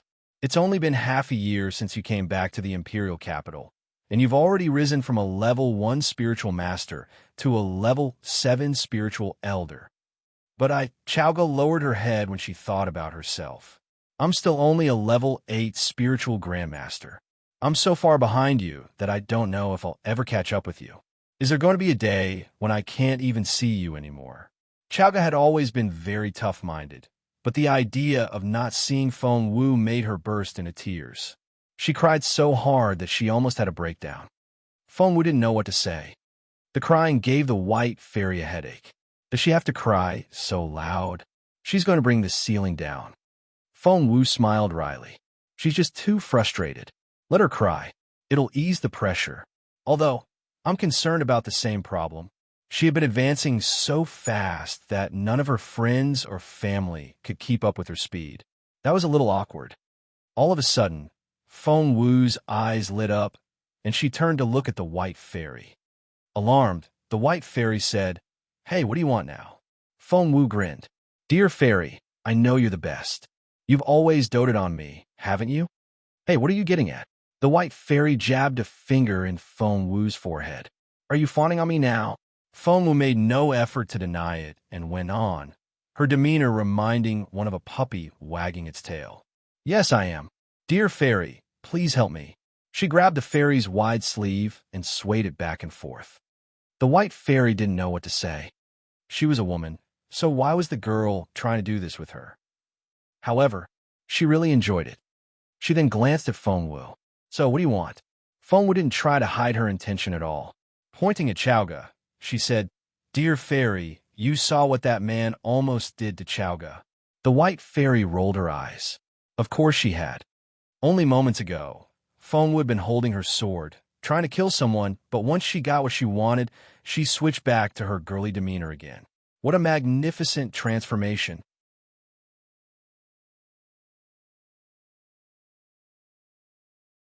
Chapter 1874. Feng Wu playing nice, too. Chapter 1874. Feng Wu playing nice, too. The white fairy poked Feng Wu's smooth forehead. "You just can't wait to get your revenge, can you?" Feng Wu raised her chin. "Of course. I never wait when there's chance." She was telling the truth. The white fairy nodded. Taking the fairy's hand, Feng Wu said, "Dear fairy, if you don't help us, someone will try to pick on Chaoga again." Dear fairy. The white fairy was speechless. "Are you holding me responsible now? How does it have anything to do with me?" Feng Wu's voice was unbelievably soft. "The able ones are expected to be capable of more, right? You own this place." With a flick of your fingers, Feng Sun and Xian found such nice prizes. Xiaoling is cultivating as well, and Chaoga is the only one who still hasn't gotten anything. I feel so sorry for her. Fine, fine. The white fairy squeezed Feng Wu's smooth cheeks. "What do you want her to learn?" Feng Wu's eyes lit up. Chaoga practices the homage to Phoenix technique, which was something I created specially for her, but it's no longer enough for her. Feng Wu was furious when she recalled how Zhou Qingxian had been hitting Chaoga when she used the stances from the homage to Phoenix. "So, dear fairy, can you teach her something more impressive? It'll be wonderful if it comes with movement techniques as well. Wait, she also needs a weapon. If you can find a suitable weapon for Chaoga." Feng Wu grew more and more excited, but the white fairy only wanted to roll her eyes. "Stop right there," said the fairy. She glanced at Feng Wu and said impatiently, "Why do you have so many requests?" Feng Wu looked at the white fairy with a pleading look on her face. Her eyes were so bright and limpid that they could melt the white fairy's heart. However, the fairy would never admit it. All right. The white fairy feigned an annoyed tone. "I know where you can find everything in this place, from the techniques to the weapon you need." Feng Wu kept her gaze on the white fairy. "Xiao Wu, I don't want to learn other people's skills. I only want yours." Chaoga tugged at Feng Wu's sleeve. Feng Wu covered her mouth. "Silence." Chaoga lowered her head and kicked at a little rock on the ground. "All right." Feng Wu smiled awkwardly at the white fairy. "My sister doesn't know what she's talking about, so don't mind her. She hasn't seen much of the world and has no idea how many capable people there are." But the white fairy only said, "That's very impressive. At your young age, you can already create something like the homage to Phoenix. But that technique can only take her as far as the spiritual grandmaster stage. Once she becomes a spiritual elder, the technique won't be enough. You also have to take care of your own cultivation. Where will you find the time and energy to look after her?" "Have you heard of the name Unflower?" the white fairy suddenly asked. Feng Wu's eyes flickered. "Are you referring to Miss Unflower, the one who killed people in the middle of the street?" The white fairy seemed surprised. "You know her?" Feng Wu nodded. "Yes. Unflower was the daughter of the flower affection race and was known for her red outfit. She was like a relentless rose, and together with Red March, they were known as the two flowers. The two of them had roughly the same cultivation level.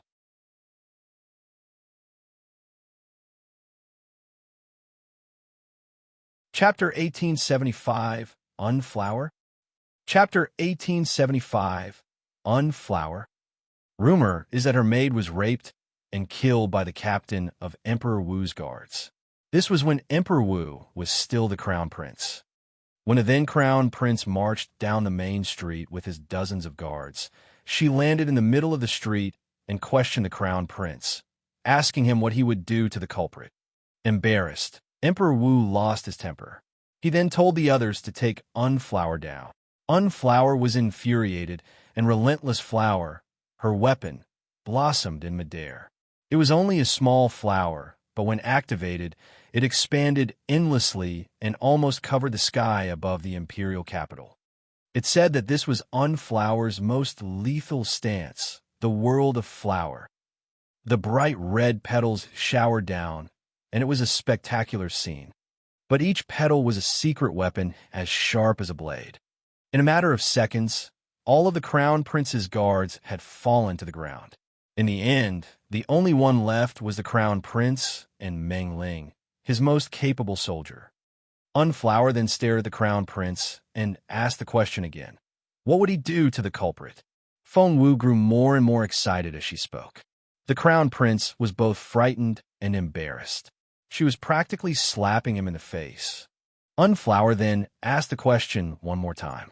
What would he do to the culprit? He was surrounded by the petals. It seemed that if he dared to say no, he would be killed at once. It said that the crown prince was infuriated, but there was nothing he could do but say, "The rapist and murderer shall pay with his life." As soon as he said that, the petals surrounded Meng Ling and took him apart piece by piece. Feng Wu's eyes looked like twinkling stars as she said in amazement, "Senior Unflower was already so terrifyingly capable back then." "What do you think was the most terrifying thing about her?" asked the White Fairy. Clenching her fists, Feng Wu said in excitement, "Her courage. She wasn't threatened by either the great number of enemies or authority. She was brave enough to question the future emperor in the middle of the street." Feng Wu kept repeating that story in her head. "I'm looking forward to becoming someone like her." Feng Wu nodded solemnly. The White Fairy nodded. "Do you know where Unflower learned her skills?" Feng Wu looked up at the White Fairy with twinkling eyes. "Could it be? Could it be?" "That's right." The White Fairy nodded. Feng Wu's eyes widened. "Dear Fairy, you're so amazing. I admire you so much." At first, Chaoga could follow their conversation, but soon she became confused. Feng Wu tugged at Chaoga and said excitedly, "This is Miss Grandsister." "Miss Grandsister?" Duan Chaoga looked dumbfounded. What is she talking about? Feng Wu then gave her a wink. Chaoga might not be the sharpest tool in the box, but she always listened to Feng Wu. She might not have understood what Feng Wu was hinting at, but she still dropped to her knees, prostrated on the ground, and addressed the fairy as Miss Grandsister.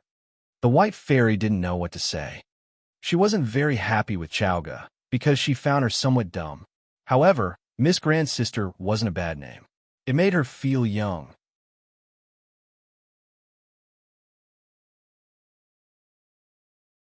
Chapter 1876. So amazing? Chapter 1876. So amazing. The White Fairy glanced at Duan Chaoga and said grumpily, "To be honest, with your current natural endowments, you're just not good enough to be my disciple. There's no way I'll teach you myself." Chaoga looked at Feng Wu in bewilderment. Feng Wu smiled. Of course. It'll be a waste of your talent at this stage.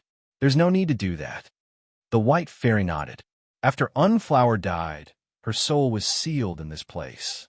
I taught her a few things once, and she always wanted to be my disciple, but I never gave her the chance." Wow.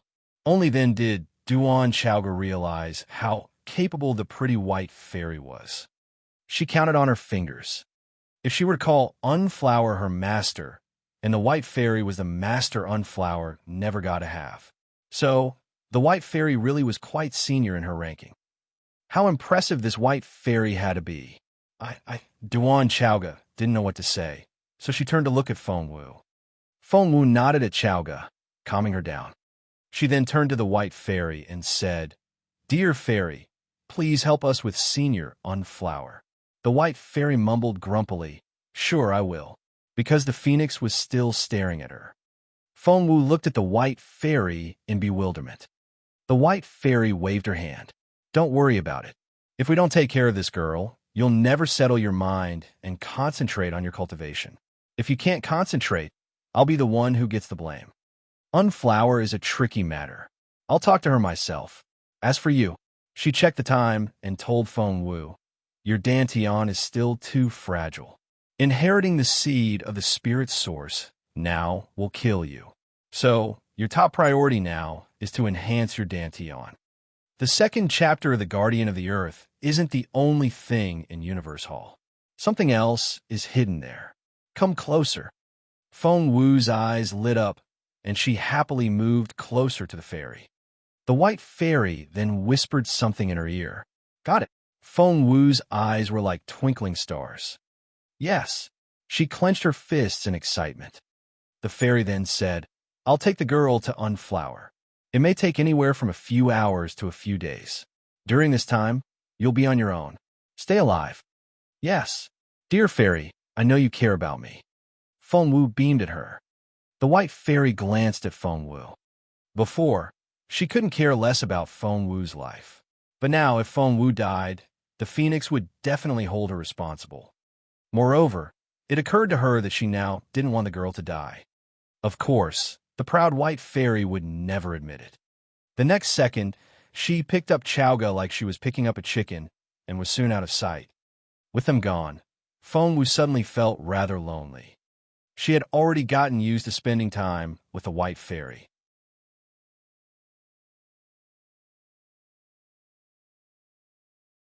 Chapter 1877. Take her away.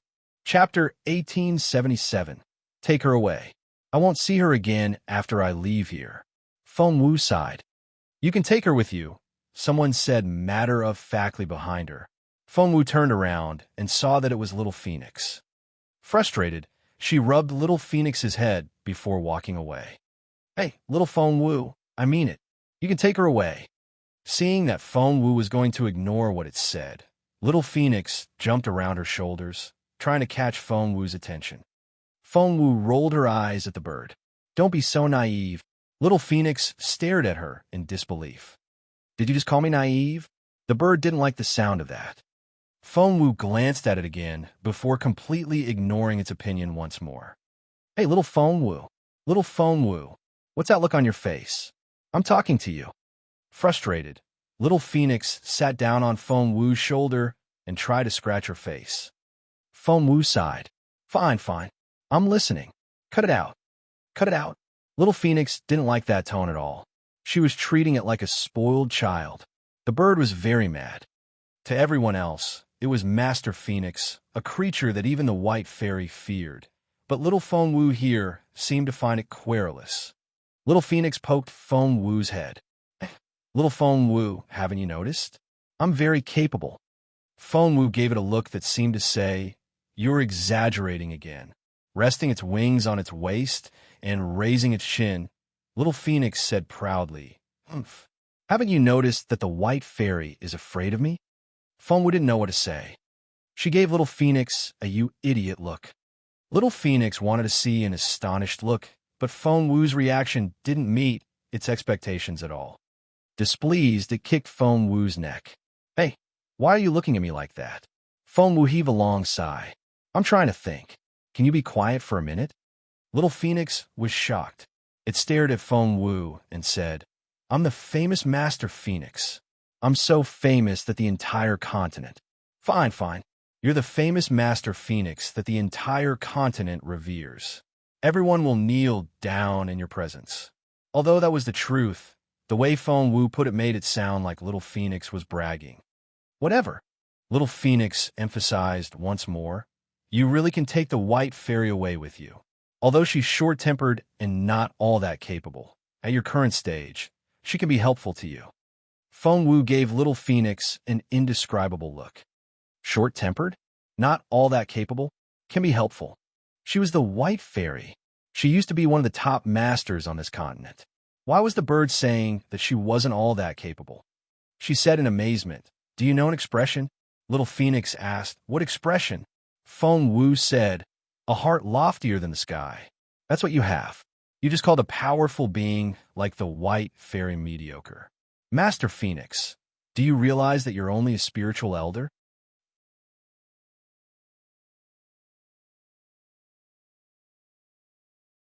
Chapter 1878, Imminent Danger. Chapter 1878, Imminent Danger. Little Phoenix said, "Well, yes, it was only a spiritual elder, but once upon a time it was." It then decided not to argue with Feng Wu, for the little fool didn't know what the world outside was like. Arguing with her would only make it angry. Ignoring the problem, Little Phoenix went back to the original topic. Fine, let's say that she's capable enough. Do you remember how you've been worried about the safety of your beautiful mother and your brother? Feng Wu nodded. She hadn't cared much about her family in her previous life, but after coming here, she was gradually moved by her beautiful mother's sincere love for her and started to care about her family.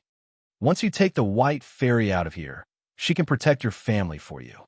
That way, you can work on your own cultivation without having to worry about your family. Little Phoenix grew more excited as it went on, whereas now, you have to constantly worry about your family while you're away on the senile grassland. Feng Wu agreed with Little Phoenix, but she shrugged and asked, "But how are we going to do that? The White Fairy isn't just anybody. Will she come with us?" Little Phoenix said proudly, "Don't worry. Leave it to me." Feng Wu rolled her eyes. She didn't for a minute believe that Little Phoenix could do it. Little Phoenix immediately saw what Feng Wu was thinking. Oomph. Little Phoenix snorted in its head. It decided that it would show Feng Wu what it could do and make her respected. "Come, let's go to Universe Hall." As much as Feng Wu wanted to take the White Fairy away, she knew that the possibility was next to zero. Standing in front of Universe Hall, Feng Wu looked up and was amazed. It was such a vast hall. Feng Wu had thought that it would be just another big palace, but as she stood outside the front doors, she realized how wrong she was. Like its name suggested, Universe Hall was as magnificent and grand as the universe itself.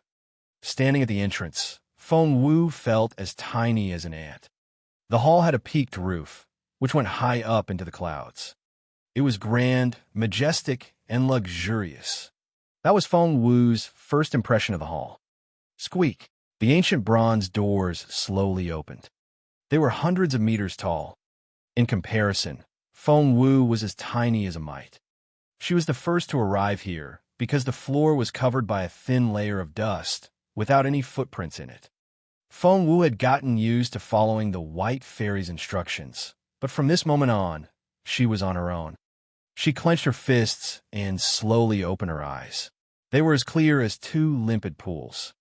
The floor was paved with white jade and seemed to stretch on and on. Feng Wu looked around the hall, memorizing everything she saw. Earlier, the White Fairy told Feng Wu that Universe Hall was filled with opportunities and treasures, but it was also the most dangerous place. One wrong step and she might be killed, and wind up as another ghost among the tombs. Many famous heroes had died here like that, and became ghosts which guarded this place, like Master Purple Sun and Master Blowing Snow. After scanning the hall with her sharp eyes, Feng Wu smiled a little.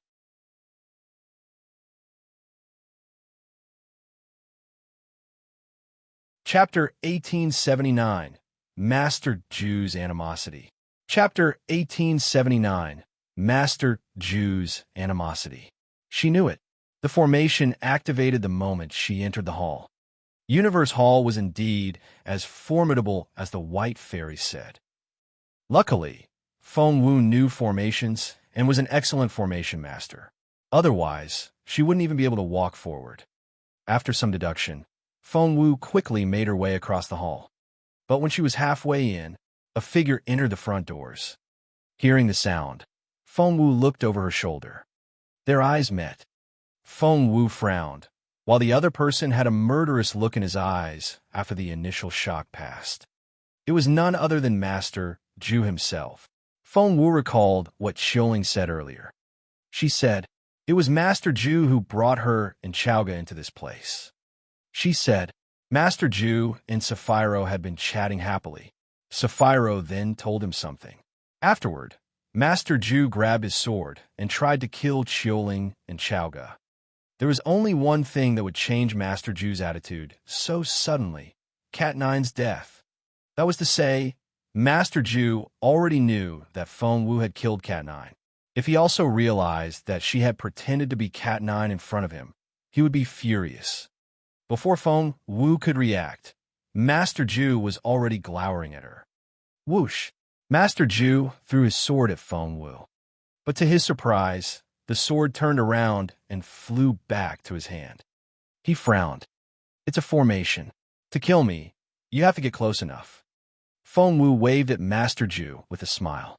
She felt no regret at killing Cat Nine. He had tried to kill her first, and she had been merciful enough to give him a quick death. Master Zhu stared at Feng Wu with eyes filled with hatred and cruelty. Someone less fearless would have been scared to death. Feng Wu's eyes blazed with hate at the sight of her old enemy. She thought that Master Zhu would never be able to calm down and try to solve the formation in this situation, so it would be impossible for him to come after her. However, to her surprise, Master Zhu was able to calm down. He didn't look at Feng Wu again, as if she wasn't there. He closed his eyes every now and then, mumbling to himself. After that, he would walk a few steps before he stopped. OMG! Feng Wu cried out inwardly. She had always thought that she was peerless in formation skills among her contemporaries, but when she saw how quickly Master Zhu was solving the formation, she frowned. That was why Ranmil had been able to solve the formations so quickly. Master Zhu had been helping her. The two of them were 500 steps away at first, but with Master Zhu's efficiency, he was getting closer very quickly. 400 steps, 300 steps, 200 steps. Feng Wu's stomach lurched. He was so fast. Solve the formation now. Little Phoenix yelled in Feng Wu's ears. You haven't gotten the seed of the spirit source yet, so he's much better than you. He's much stronger than Zhuo Qingxian. Without the white fairy around, you'll be dead if you let him catch you. Feng Wu already knew how capable Master Zhu was when she infiltrated Master Zhu's camp as Cat Nine, and he didn't show all that he was capable of when there were people around.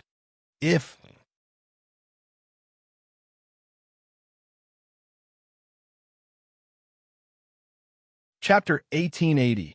He's catching up. Chapter 1880. He's catching up. Feng Wu also knew that the most important thing for her now was to solve the formation, but by Zhenwu Empire standards, this is a level 4 formation, said Little Phoenix, and that's also the maximum level you can solve. That man has been studying all the formations here for years, whereas you've only just got here. It's understandable that you can't solve it as fast as he can. It may be a good thing for you, because you've never met your match in formations before. This can be a wake-up call to remind you that there are more capable people out there. Feng Wu almost burst into tears. Didn't Little Phoenix see how worried she was? Why wouldn't it hurry up? Feng Wu said, You sound more masterish than my beautiful master. Hey, Little Phoenix, when are you going to stop acting like some senior master? Acting like one? Little Phoenix glanced at Feng Wu. It was behaving exactly as it was supposed to. It was Master Phoenix. At least it used to be. It's all because of you. The bird glanced at Feng Wu. Feng Wu was confused. What did I do? Little Phoenix crossed its wings.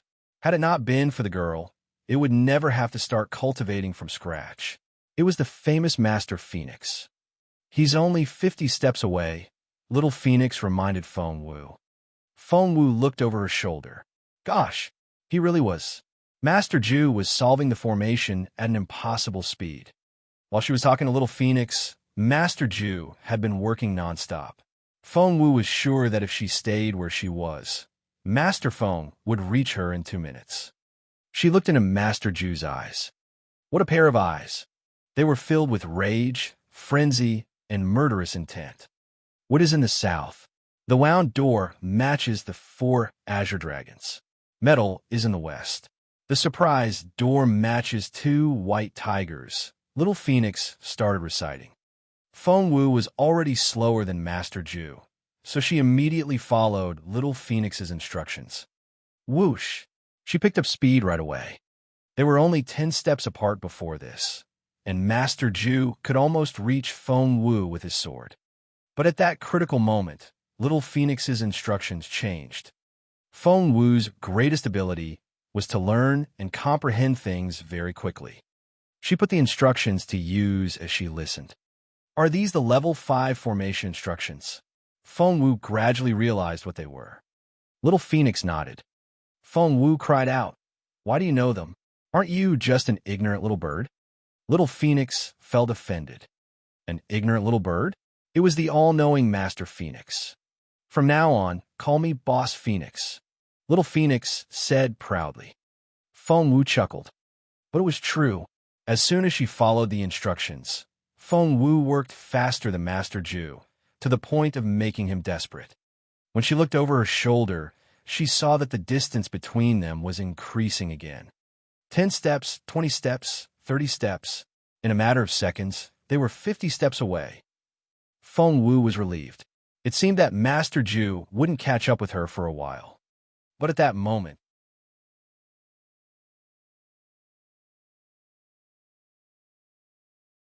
Chapter 1881. I'm mad. Chapter 1881. I'm mad. But just then, Little Phoenix told her the unfortunate truth. You'll soon reach Universe Hall, where the formation ends. He'll catch you in no time. Feng Wu realized that as well, and she frowned. This Master Ju, he wasn't any weaker than Zhuo Qingxian, if not stronger. She was able to kill Zhuo Qingxian not because she was more capable. It was sheer luck, plus the fact that Zhuo Qingxian had underestimated her. Master Ju here would want nothing more than to kill her. If he caught her, no matter how clever she was, his sword would cut her to pieces.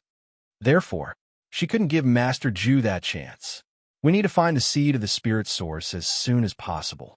Little Phoenix sounded frustrated as well. It stomped its foot and said, "It's my fault. I'm too weak now. Otherwise, I could crush this man along with his master." Feng Wu glanced at Little Phoenix in resignation, convinced that it was only bluffing. That look displeased Little Phoenix. It wanted to explain, but when it recalled its capability now, it didn't know what to say. It made a decision. It would cultivate harder. This shouldn't happen again. Where's that fairy now? Right when we need her the most, she's not here. Little Phoenix shifted the blame to the white fairy. Feng Wu said grumpily, she's done all she needed to do. Plus, she hasn't slipped off. She's looking for Chaoga's master now. Little Phoenix said, Chaoga is the worst burden of them all. The look on Feng Wu's face immediately turned very serious. What did you say? The look made Little Phoenix lower its head without saying another word. Picking Little Phoenix up, Feng Wu said seriously, I know that as a magical beast, you have a selfish side, and I know that you care only about me. I appreciate that, but I also hope you can understand. I'm not all alone. I have my family and friends, and I want to protect and take care of them. I want to become stronger. I want to rise higher, because only the stronger ones get to choose. Only then can I protect the people I care about. It's not the other way around, where I become stronger by sacrificing the people I care about. We're human beings because of our human nature. I'm not a saint. I don't love everyone, and I'm not trying to save the world. I only care about those I do care for, and I'll guard what I want to guard. So, do you understand me now? Feng Wu is now holding Little Phoenix up with both hands. If their ideologies contradicted, she and Little Phoenix would disagree on more and more things. Feng Wu didn't want that to happen, so she had to make herself very clear now. If anyone knew that the famous Master Phoenix was being held up like this, it would be so humiliated. Furthermore, Master Phoenix behaved as tame as a kitty now. Little Phoenix snorted proudly. Yes, it had the nature of a magical beast, And yes, it was selfish. So what if it only cared about little Feng Wu? It was wired that way. If it wasn't like that, that great being would immediately wipe it from the face of the earth.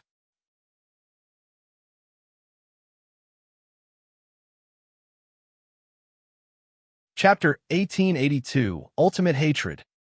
Chapter 1882, Ultimate Hatred.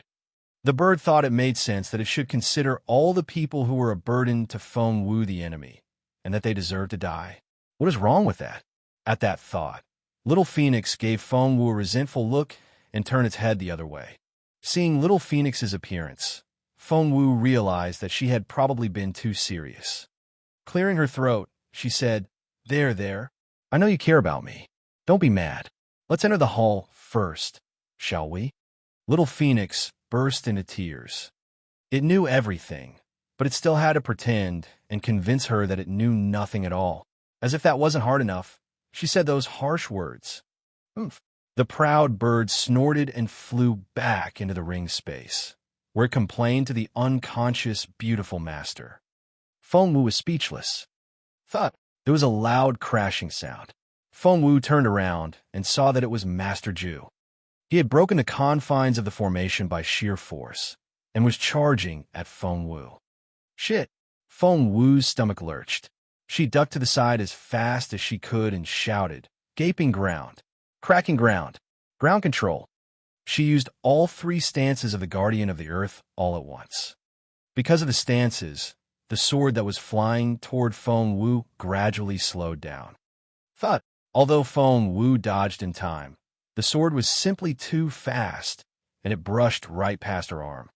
It cut her left sleeve open at the elbow, and blood immediately oozed out. Luckily, because of the formation, all her vital parts were unharmed. Master Ju was so formidable. Feng Wu felt as if a hand was gripping her heart, and she was ready for battle. She saw 9 doors ahead of her. The vast space of Universe Hall was divided into 9 equal sections. That was to say, it had 9 sub-halls. The 9 sections each represented a different luck, and the 2 legendary Ghost Kings were in this very hall. If she wasn't lucky enough, she might walk right into their palaces, and she would be doomed. 2 out of 9. That was a high possibility. However, Feng Wu smiled a little. The White Fairy had told her the secret of Universe Hall before she left, and the 2 Ghost Kings were. There were 9 plates in total outside, and each would open a sub-hall. Master Ju was right at her heels, so she struck the 3rd plate without hesitation. Thud! Instantly, she turned into a streak of white light and was teleported into the 3rd section. When Master Ju got there, all he saw were the empty stairs and the perfectly still number plates. Which section did the girl go to? Master Ju tried to figure it out. Just then, he heard footsteps behind him. Feng Sun and the others arrived. Master Ju had used an explosion to break out of the formation and had left footprints behind. Feng Sun, Xin Yi, Sapphiro, and Ranmil arrived together. Master Ju dashed. Ranmil saw that Master Ju was in a foul mood, so she asked gently, "Master Ju, why do you look like you saw your archenemy? Did something happen?"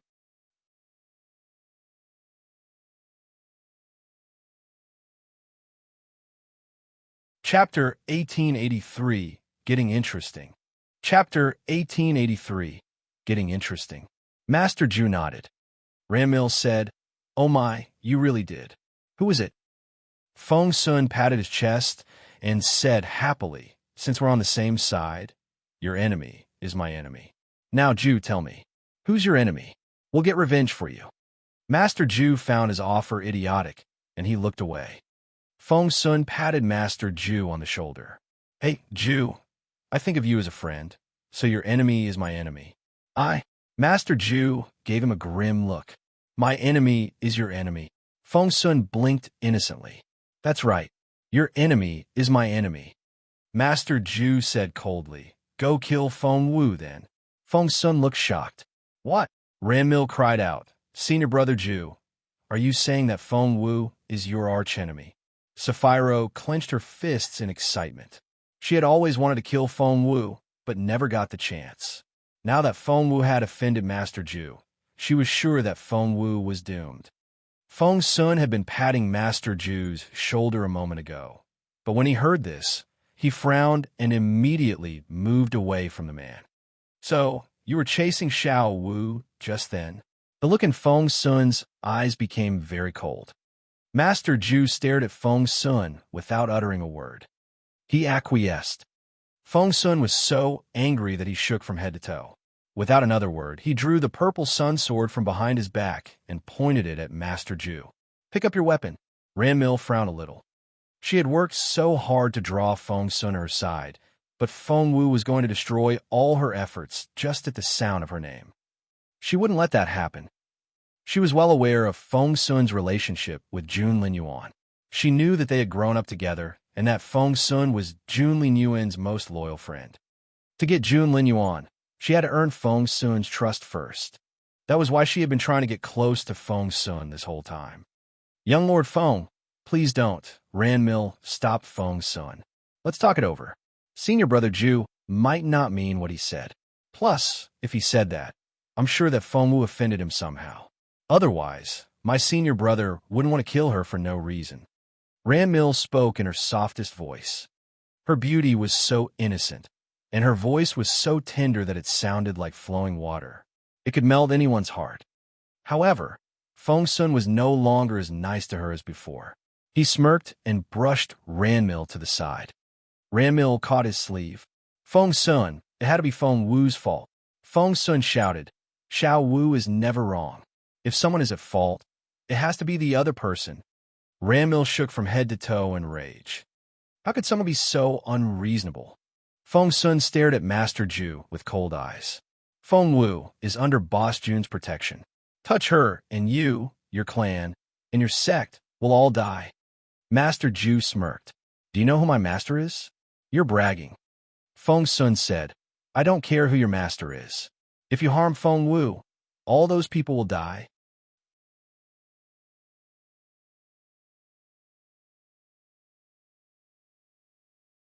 Chapter 1884, Everyone Thought. Chapter 1884, Everyone Thought. Master Ju said, "His Royal Highness may care about Feng Wu, but he's not going to offend one of the most powerful masters on this continent for a bed-warming maid. You think too highly of your boss, Jun." Feng Sun yelled, "Are you an idiot? Who told you that Xiao Wu is only a bed-warming maid? Xiao Wu is his future wife." Those words were like a thunderclap in everyone's ears. Ranmil was so astonished that all the color drained from her face. His future wife. Master Ju stared at Feng Sun. That made Feng Sun's threat very real. Jun Linyuan was simply too powerful and frightening to be an enemy. Wasn't the engagement annulled? Ranmil blurted out. She immediately realized that she had said the wrong thing, because it would show how much attention she paid to Jun Linyuan, but at that moment, she was pretending to be someone who couldn't be bothered to talk to Jun Linyuan. However, everyone else was too shocked by Feng Sun's news to notice her strange reaction. Since Feng Sun had said it, he decided to tell the whole truth. He smirked. Everyone thought that Boss Jun terminated the marriage arrangement when Feng Wu lost her ability. Boss Jun isn't such a petty person. He would never do that for such a silly reason. That's just preposterous. No one noticed Ranmil's clenched fists and the way she bit her lower lip. Sapphiro asked in frustration, "So, His Royal Highness has been engaged this whole time? He never canceled the agreement? Feng Wu has been His Royal Highness's fiancé for the past 5 years?" Resting his hands on his waist, Feng Sun said proudly, "Yes, of course. All the women out there throw themselves at Boss Jun, and they all want to become the Crown Prince's wife. Ha ha ha. They have no idea that the candidate for that position has never changed." Ranmil said, "I don't think a lot of people know that." Feng Sun said, "Of course they don't. Why do you think Boss Jun has been protecting Feng Wu the whole time? Because she's his future wife. I've seen a lot of crazy women over the years, but..." He then praised Ranmil. "Of all these women, you're the most special one. Other women all jump at Boss Jun, but you..." Feng Sun nodded at Ranmil. "You're the only one who's not in love with Boss Jun."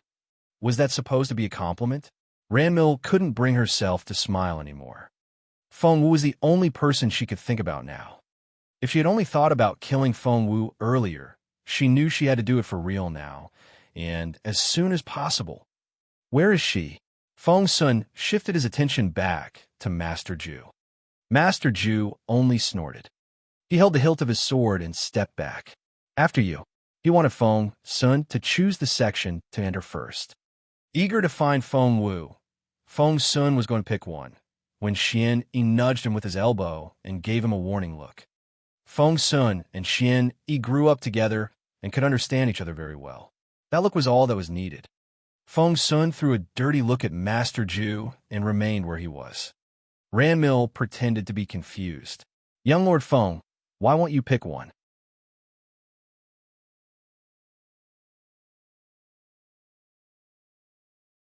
Chapter 1885. She still looks so innocent.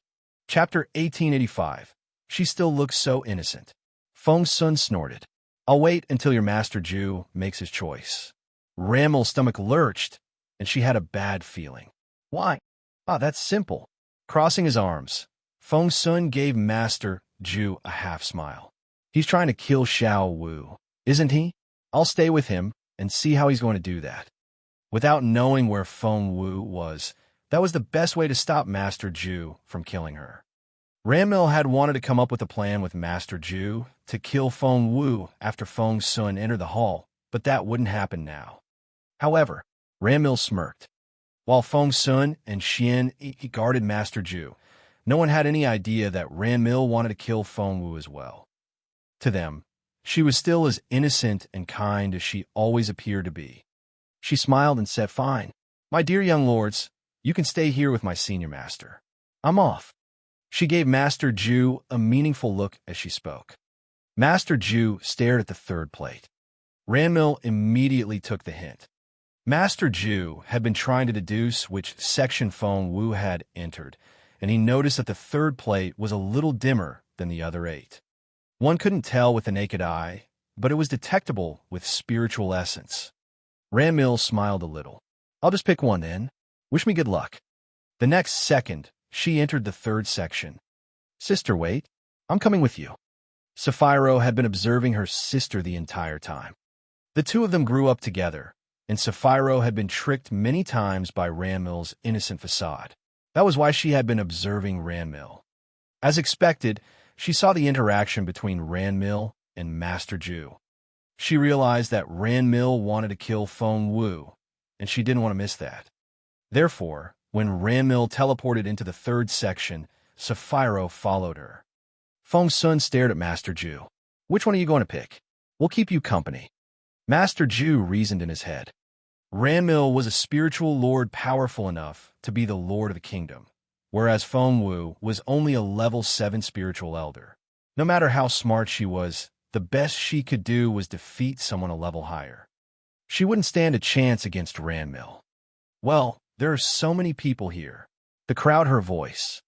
Feng Sun turned around and frowned. It was none other than the second prince. And he wasn't alone. If Feng Wu were here, she would have jumped to her feet.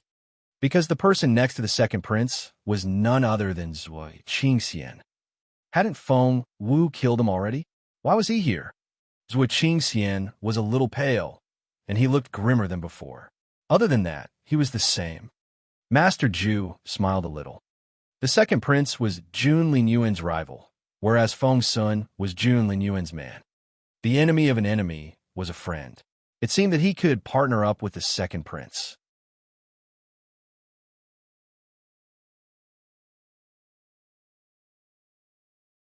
Chapter 1886, Light of Dantian.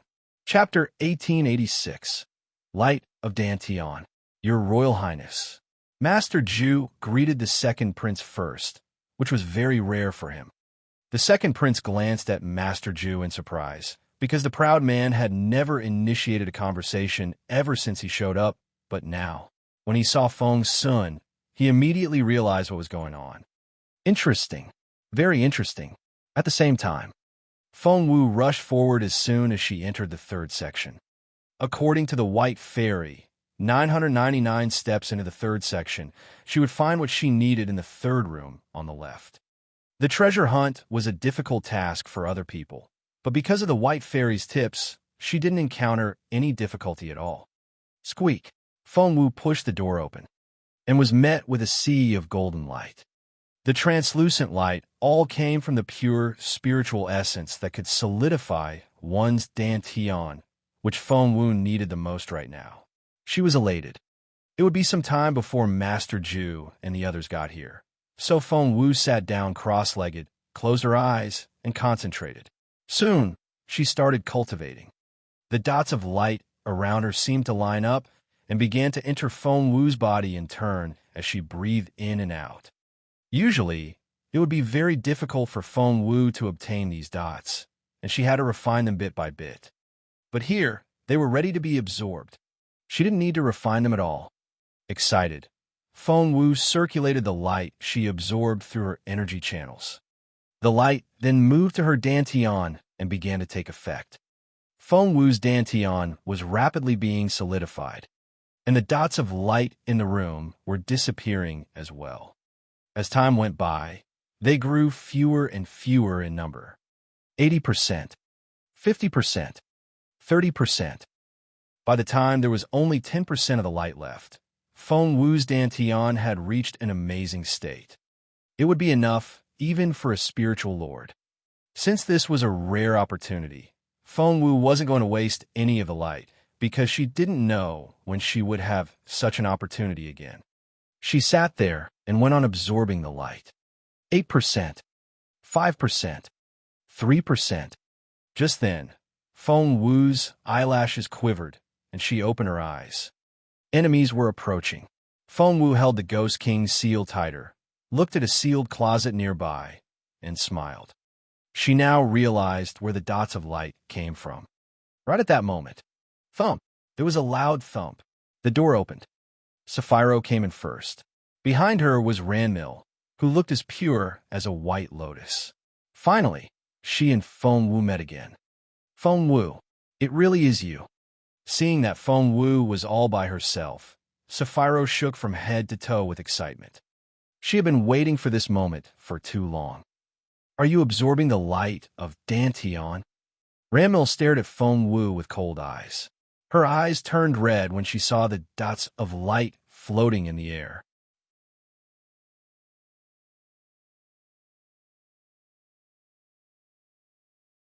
Chapter 1887, You're the Pig. Chapter 1887, You're the Pig. The light was known as the light of dantian. In the world outside, it was such a rare resource, but now Feng Wu had absorbed so much of it. With a wave of her hand, Ranmil absorbed the remaining dots of light. While she was digesting the light of dantian, Sapphiro walked up to Feng Wu. Crossing her arms, she looked down at Feng Wu, her demeanor utterly arrogant. Hey, isn't it the legendary princess Feng Wu? Why, are you all alone now? Sapphiro said mockingly. Feng Wu remained completely unperturbed. You're still so calm, aren't you? Sapphiro crouched down in front of Feng Wu and looked at her as if she were already dead. Feng Wu ignored her. Feng Wu, who gave you the right to be so arrogant now? Sapphiro stared at Feng Wu. Are you really Jun Linyuan's fiancé? Feng Wu's calm face finally seemed to stir. She frowned and said, That's bullshit. Sapphiro smirked. Are you still trying to keep it from us? Feng Wu, you're such a hypocrite. What? Are you afraid that we'll take His Royal Highness away from you? Feng Wu couldn't be bothered to reply. Sapphiro shoved her.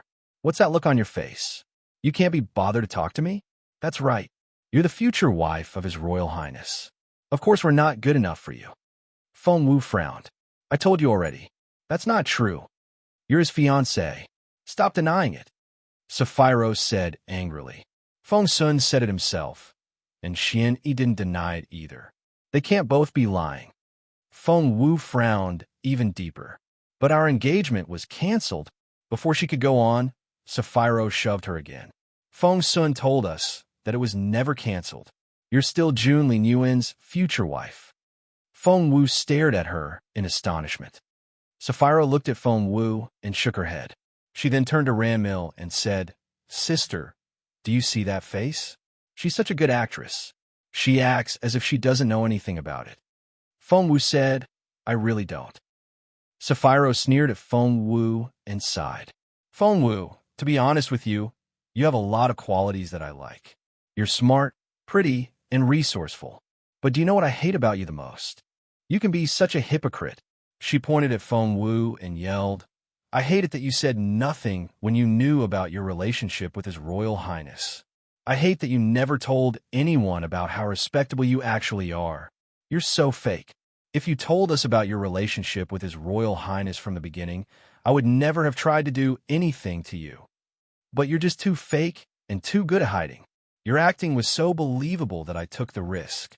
So, don't blame me when you're dead. You wanted to play the pig so that you can end up eating the tiger when no one was watching, but as it turned out, you really are the pig." Feng Wu said innocently, "You're the pig."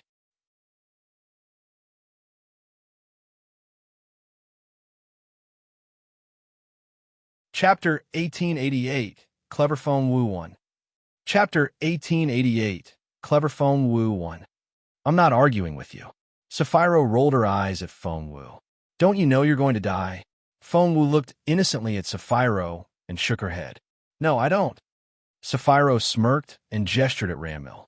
"I'm not going to kill you, nor am I able to, but from this moment on, she's going to decide if you live or die." Feng Wu glanced at Ranmil. Sapphiro was right in saying that she wasn't capable enough to be Feng Wu's rival, but Ranmil was. Meanwhile, Ranmil had finished absorbing the last of the light of Dantian. With her naturally innocent face, Ranmil had always seemed adorable and harmless. She had always left that impression on everyone else. But now, she crossed her hands behind her back and looked down at Feng Wu with eyes filled with hatred. "I don't like taking lives." Ranmil sounded like she feared that killing an ant would dirty her hands. "So do it yourself." Clang. She tossed a dagger onto the ground next to Feng Wu. Ranmil was so arrogant that she couldn't be bothered to glance at Feng Wu. It was obvious that she didn't think Feng Wu was her match. Feng Wu stared at Ranmil and narrowed her eyes.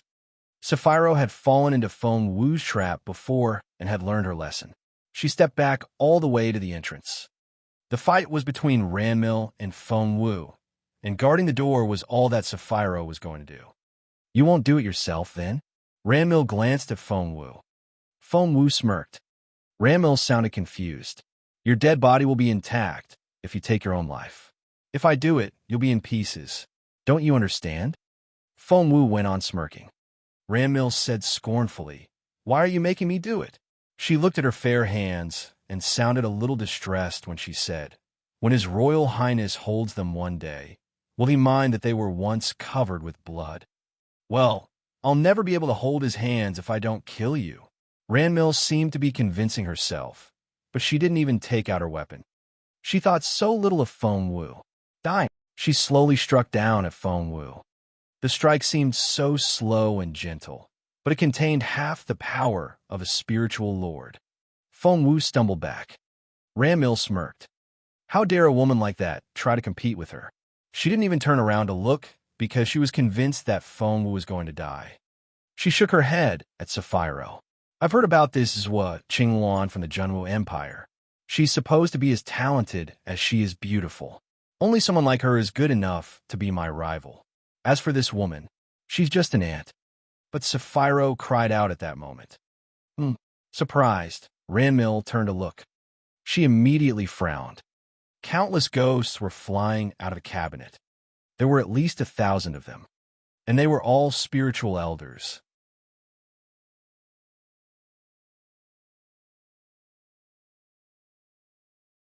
Chapter 1889, Clever Feng Wu 2. Chapter 1889, Clever Feng Wu 2. One spiritual elder ghost wasn't much of a threat, but when there was a swarm of them, it could be quite troublesome. What about Feng Wu? She remained where she was and smiled brightly. Thousands of ghosts flew past her and charged at Ranmil. That was clever, but such a petty trick. Ranmil struck out at the ghosts. Thump, thump, thump. 5 ghosts were immediately struck down. But it didn't intimidate the others, and they kept charging at Ranmil. Ranmil smirked. "You're not afraid, are you?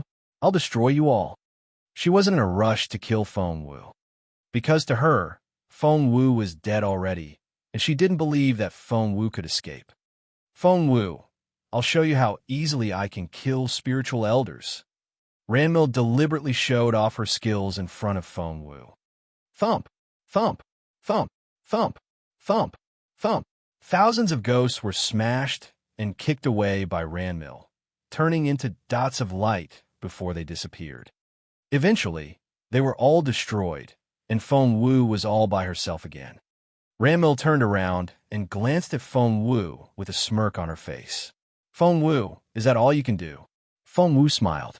"I do have more advanced tricks, but I don't think you can take them." Ranmil snorted. She looked like a different person from when she was around Feng Sun.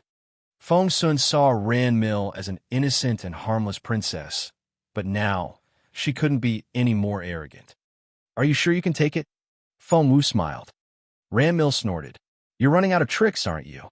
Feng Wu said, "Didn't you notice? Those ghosts were all female." Ranmil was confused.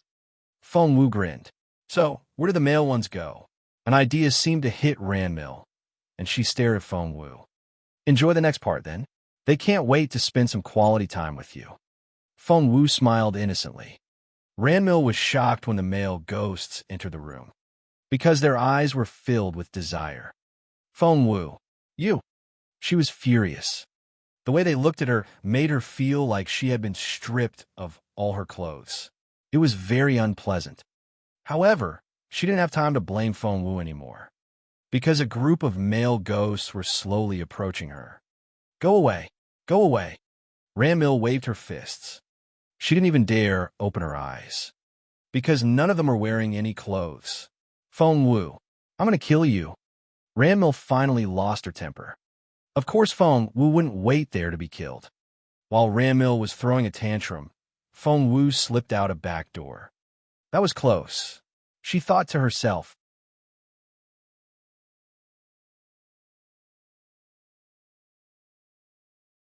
Chapter 1890, Clever Feng Wu 3. Chapter 1890, Clever Feng Wu 3.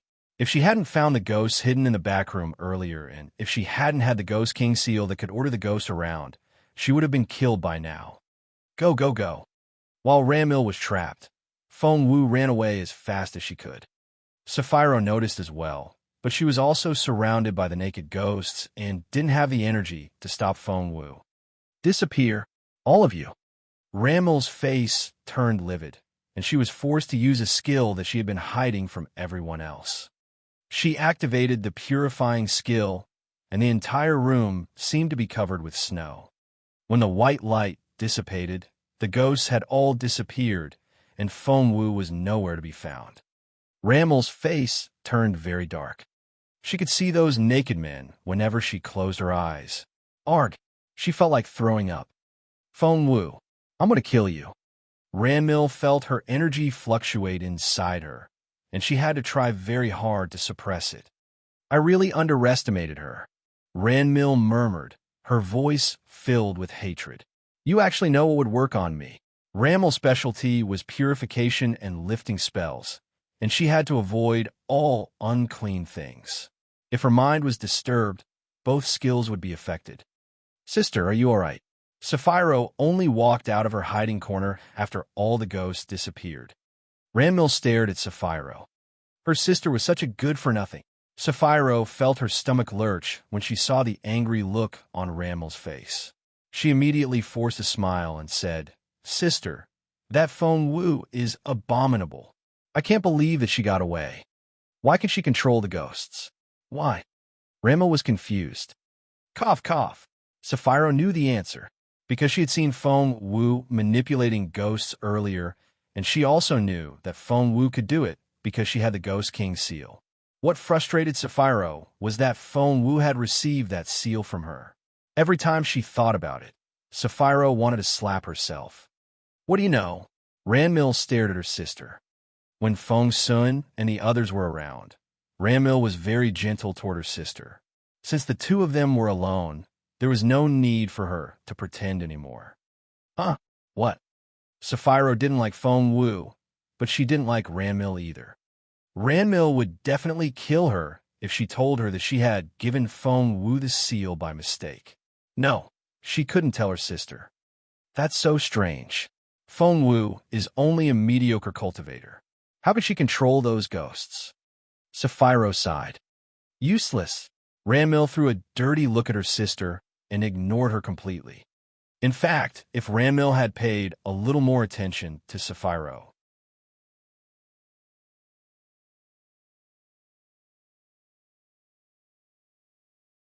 Chapter 1891, Clever Feng Wu 4. Chapter 1891, Clever Feng Wu 4. If Ranmil knew from the beginning that Feng Wu had the Ghost King seal, Feng Wu would have much less of a chance at obtaining the seed of the spirit source. When Ranmil wasn't looking, Feng Wu slipped out the back door as soon as she could. Go, go, go. Where do you think you're going? Ranmil ran out of the room and chased after Feng Wu. Feng Wu ran from one room to the next. When she reached a long corridor, she looked over her shoulder and saw that Ranmil was only 1 kilometer away. Ranmil could cover that distance in no time. Thump! Feng Wu pushed a random door open. She hoped that she was lucky enough to find some tough ghosts. Once more, luck seemed to be on her side, because when she pushed the door open, she found a room full of ghosts, all wearing black armor and holding long sabers.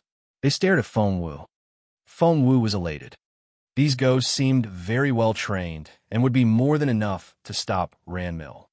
While she studied the ghost warriors, they looked back at her with emotionless faces. Feng Wu grinned, took out the seal, and started stamping the warriors. She had become quite good at it. Those she stamped should follow her orders. However, when Feng Wu stamped the first warrior, he only looked up and gave Feng Wu a bewildered look.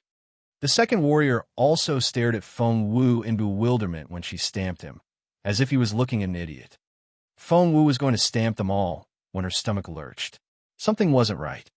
She suddenly stood still, stared at a warrior, and ordered in her mind, "You hit your own head." The warrior stood where he was and gave Feng Wu a strange look. Feng Wu! She looked from the Ghost King's seal to the ghosts and wondered why they wouldn't follow her orders. Why won't you follow my orders? Doesn't my Ghost King seal work on you? Confused, Feng Wu scratched her head. Are you stupid? The warrior in the middle asked coldly.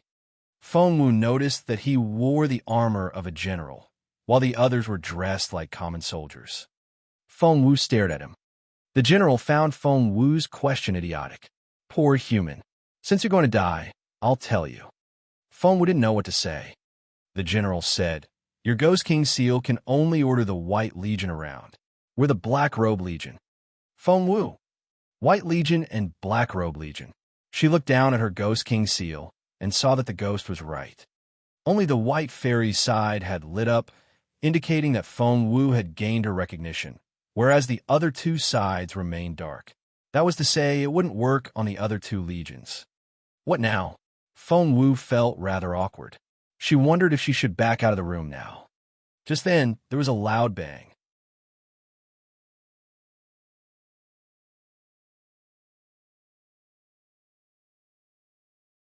Chapter 1892, Clever Feng Wu 5.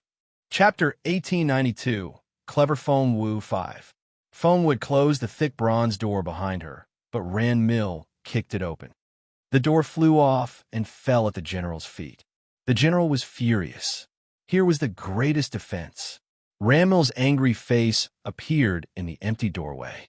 But she was obviously dazed by the ghost warriors. Without thinking, she immediately thought that they were Feng Wu's soldiers. Feng Wu reacted quickly. Help!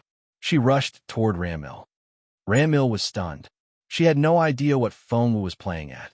However, before she could react, the Legion had surrounded her. Thump! Thump! Thump! They immediately broke into a fight. With how clever Ranmil was, she immediately saw that Feng Wu was using her. Feng Wu, stop right there. She wanted to catch Feng Wu right there and then. But that wasn't going to happen. As soon as Feng Wu saw that things were getting out of control, she hid in a corner. Thump, thump, thump. It was a fierce battle. Ranmil tried to reason with the general, but the general already felt offended and saw her as an enemy. There was no way that he would let her go. All hell broke loose. A mist of blood filled the room. While they were fighting, what was Fengwu doing? Her first reaction was to run as far away from Ranmil as possible, but Ranmil had blocked the front door, and going there would only get Fengwu killed. Behind her were only solid walls. Luckily, the ghost warriors all jumped at Ranmil and ignored Fengwu. Fengwu curled up in a corner and racked her brain. Purify. Ranmil activated her skill again.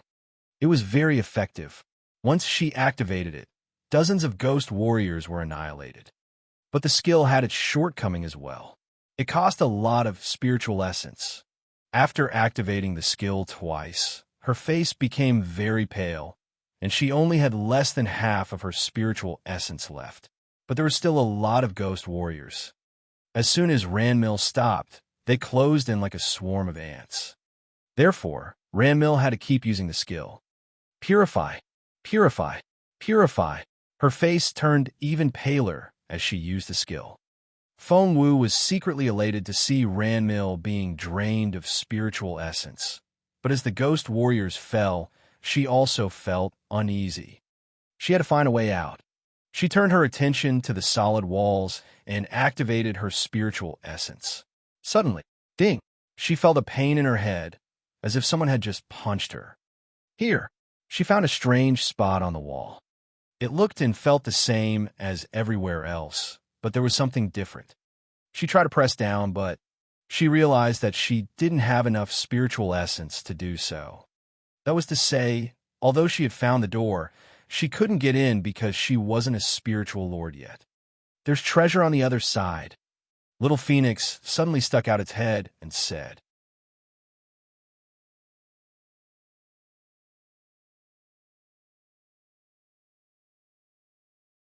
Chapter 1893, Clever Fengwu 6. Chapter 1893, Clever Fengwu 6. Fengwu could faintly sense that as well, so she spread out her earth attribute, and it really is the guardian of the earth. Fengwu grabbed Little Phoenix in excitement. The white fairy said that it was hidden here, and she was right. I almost missed it. Fengwu knew that the guardian of the earth was on the other side, and she had found the secret entrance, but because she hadn't become a spiritual lord yet, she couldn't open it. That was awkward. She looked at Little Phoenix. Little Phoenix shrugged. I'm not a spiritual lord either. After that, Fengwu and Little Phoenix looked at Ranmil in unison. The general of the Black Robe Legion was a ghost, so he didn't count. That meant that Ranmil was the only one here who could open that door. How likely would it be for Ranmil to agree to open that door for her? Fengwu shook her head inwardly. Ranmil would definitely kill her first. Therefore, she had to trick her. You want to kill me because of Jun Linyuan? Well, I'm sorry to inform you, but I'm the one Jun Linyuan loves. No matter how hard you try, he's never going to fall in love with you. Fengwu knew what Ranmil cared about most, so she used it to hurt her. And she was right. As soon as she said that, Ranmil, who had been purifying the ghosts, immediately shifted her attention to Fengwu. But the ghost general stopped her from getting closer. Ranmil struck out forcibly in Fengwu's direction. It contained all her strength. The entire room seemed to shake with it. How arrogant! The ghost general struck down at Ranmil's shoulder. Ranmil flew backward. Meanwhile, Fengwu watched as Ranmil struck in her direction and dodged at the last moment. She had calculated the angle and the position. Therefore, when Ranmil's strike arrived, Fengwu dodged in time, and Ranmil's strike landed where Fengwu had been standing. It hit the hidden door dead on. Crack! With Ranmil's help, the door that Fengwu couldn't open because of her cultivation level slowly slid open. Ranmil knocked into the wall and fell to the ground. The pain made her break into a cold sweat. Meanwhile, Fengwu waved happily at Ranmil. Thank you for opening the door for me. After that, Fengwu disappeared behind the door. Ranmil's mouth fell open. That's the spiritual lord's door. Only a spiritual lord can open it. The general was quite querulous. Seeing that Ranmil was stunned, he explained to her what had happened. Only a spiritual lord. Ranmil stared at her right hand. That was to say, Feng Wu couldn't get in on her own, but because of that strike, Ranmil had opened the door for her. To Ranmil's frustration, she could sense the treasure on the other side. Ranmil was much more sensitive to treasures than normal people. Otherwise, she wouldn't have been able to guess the correct lattices all the time back in the treasure hall.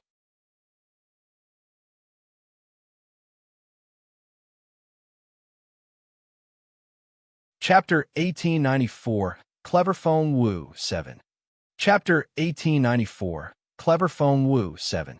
That's... Ranmil's stomach lurched. That familiar energy had to be from the Guardian of the Earth. Her master had given her specific instructions and even gave her a map of this place. The only requirement was that she had to find the Guardian of the Earth. It was a technique with group attack skills, and it was the dream skill of all mages of the Earth attribute. Without thinking, Ranmil rushed toward the open door. But the ghost general reached out and grabbed her arm. Ranmil yelled at him, "Are you deaf? Didn't you hear? I'm not on the same team as that woman. She's my enemy." The general still wouldn't let her go. Ranmil stomped her foot in frustration. That was the Guardian of the Earth that she had been dreaming of. The first chapter had been taken, so she had to get the second chapter. Otherwise, her master would kill her.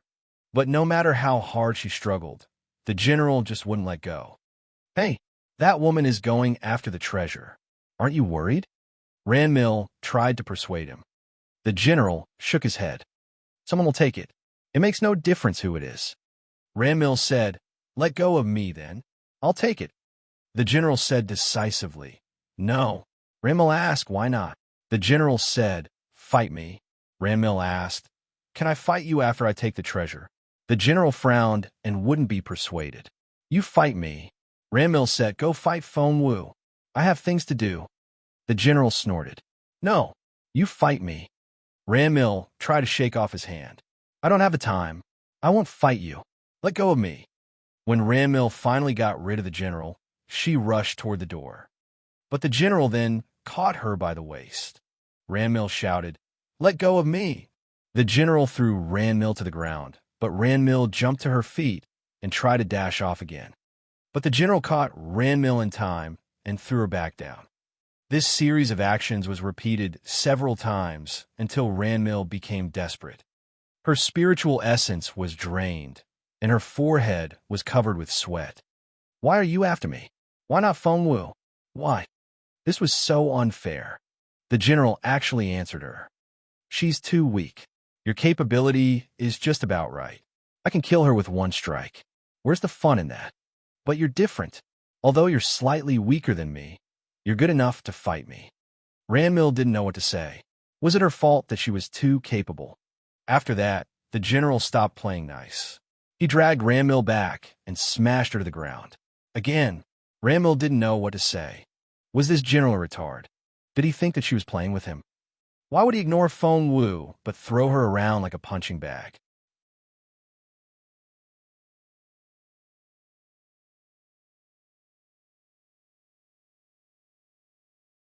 Chapter 1895, Master the Skill 1.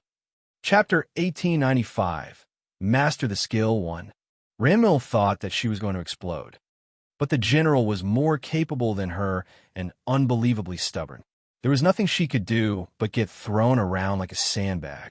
Sapphiro was originally behind Ranmil, but when she saw how miserable Ranmil's situation was, she ditched her without hesitation. Feng Wu found the second chapter of The Guardian of the Earth. Seeing the drawings on the wall, Feng Wu sat down without hesitation and studied them. She then practiced each one in turn. The fourth stance of the Guardian of the Earth. Ground control plus dazzle. The fifth stance. Ground control plus speed reduction. The sixth stance. Ground control plus freeze. The more Feng Wu learned, the more astonished she was. This was such an amazing technique. She only needed to activate ground control when facing her enemies. With the dazzling, freezing, and speed reduction effects, no one of her level would be able to defeat her. Feng Wu was so excited that she almost jumped her feet. She had to fight back her excitement and went on practicing. She knew very well that the ghost general wouldn't be able to delay Ranmil for very long. That was because the general was as inflexible as a machine, while Ranmil was very clever. After she got over her initial rage, she would be able to calm down and find a way to defeat the general. Feng Wu herself had figured out at least 2 ways to do that. Therefore, she had to work on the 3 stances as quickly as she could. Once she was done, the paintings on the wall would disappear. Even if Ranmil broke in then, she wouldn't be able to learn anything. Calm down, calm down. Taking a deep breath, Feng Wu sat down cross-legged and was soon in cultivation mode. Spiritual essence ran rampant inside her.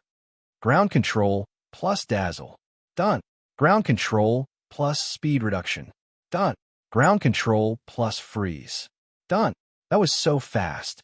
Even Feng Wu herself was amazed. She couldn't help but check her dantian. Her dantian was shining brightly. Not only was it more solid than before, it was also several times larger. But it was almost empty. Feng Wu frowned. Earlier, the white fairy told her that to make fast progress after getting the seed of the spirit source, she had to be prepared first. First of all, her dantian had to be big and solid enough, which she had achieved. After that, her dantian needed to be filled to the brim with spiritual liquid. After that, she could plant the seed in her dantian once she obtained it. That way it would grow rapidly. The faster it grew, the more capable she would become. Therefore, Feng Wu knew that her top priority was to replenish her spiritual essence. That could be easily achieved if the white fairy were here. Where is she supposed to find spiritual essence now? The main palace, said Little Phoenix. From what I remember, the formation core of such a place is usually in the main palace, and that's also where the spiritual essence is the densest. Let's go to the main palace, then. Feng Wu clenched her fists. I have to fill my dantian. Otherwise, even if I find the seed of the spirit source, I won't be able to make any progress. Plus, she looked at the Ghost King seal in her hand. The white fairy's side is lit up. I need to convince the black-robed Ghost King and green-scarf Ghost King now. Feng Wu then took out a map. Little Phoenix stared at her. Where did you get that map?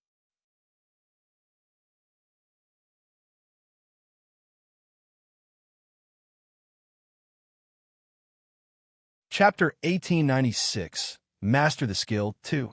Chapter 1896, Master the Skill 2. Feng Wu grinned. From Ranmil, obviously. The map was derived from the turtle diagram, which Feng Wu had let Feng Sun find in the treasure hall. As it turned out, Feng Sun was a bit too generous. Ranmil barely needed to use any tricks before he handed the map to her. But Feng Wu was much better. If she could give it to Feng Sun, she could take it back as well. Ranmil still had no idea that Feng Wu had taken the map, which Ranmil had swindled from Feng Sun. Feng Wu unfolded the map, which covered the entire tomb area. She focused on the area around Universe Hall. Universe Hall consisted of 9 sections arranged into a 3 by 3 square. Section 5 at the center was the main one, and the other 8 were subsections. Usually, it's not possible to enter the main hall from a subsection. However, Feng Wu looked at the map and smiled. However, the wall with the Guardian of the Earth drawings is the entrance to the main hall. To enter Section 5, they would have to destroy the 2nd chapter of the Guardian of the Earth. Right at that moment, whoosh, there was the sound of a heavy blow behind them. Oh no, Ranmil had arrived. Cracking ground, Feng Wu activated all her spiritual energy and directed it at the drawings on the wall. The ferocious spiritual energy began to wipe out the drawings. When Ranmil finally got rid of the Ghost General and charged in, she saw that 2/3 of the drawings had been destroyed. The Guardian of the Earth. Seeing this, Ranmil was dazed. She then became furious. She finally realized what had happened and glared at Feng Wu. Ranmil looked like she had lost her mind. She reached out toward Feng Wu. Golden light poured out of her fingertips, and the entire room seemed to stir with it. Shit! Ground control, dazzle, speed reduction, freeze. Feng Wu used all 3 stances. She was much weaker than Ranmil, but those 3 stances were quite effective. Ranmil was taken by surprise and was frozen for a second. And that was enough for Feng Wu. Run. The next moment, Feng Wu broke the wall with the drawings. As expected, there was a long corridor behind it. Feng Wu jumped in and ran down the corridor as fast as she could manage. She could run quite far in 1 second. A second later, Ranmil could move freely again. Seeing the burning drawings and how Feng Wu had disappeared, Ranmil was so angry that blue veins popped on her forehead. Feng Wu, I underestimated you and gave you the chance to run away. But that won't happen again. Ranmil didn't chase Feng Wu right away, but tried to save the drawings first. But after she put out the fire, only a quarter of the drawings were left. Moreover, Feng Wu was so cunning. Most people would start a fire at the lower corners, but she started the fire in the center.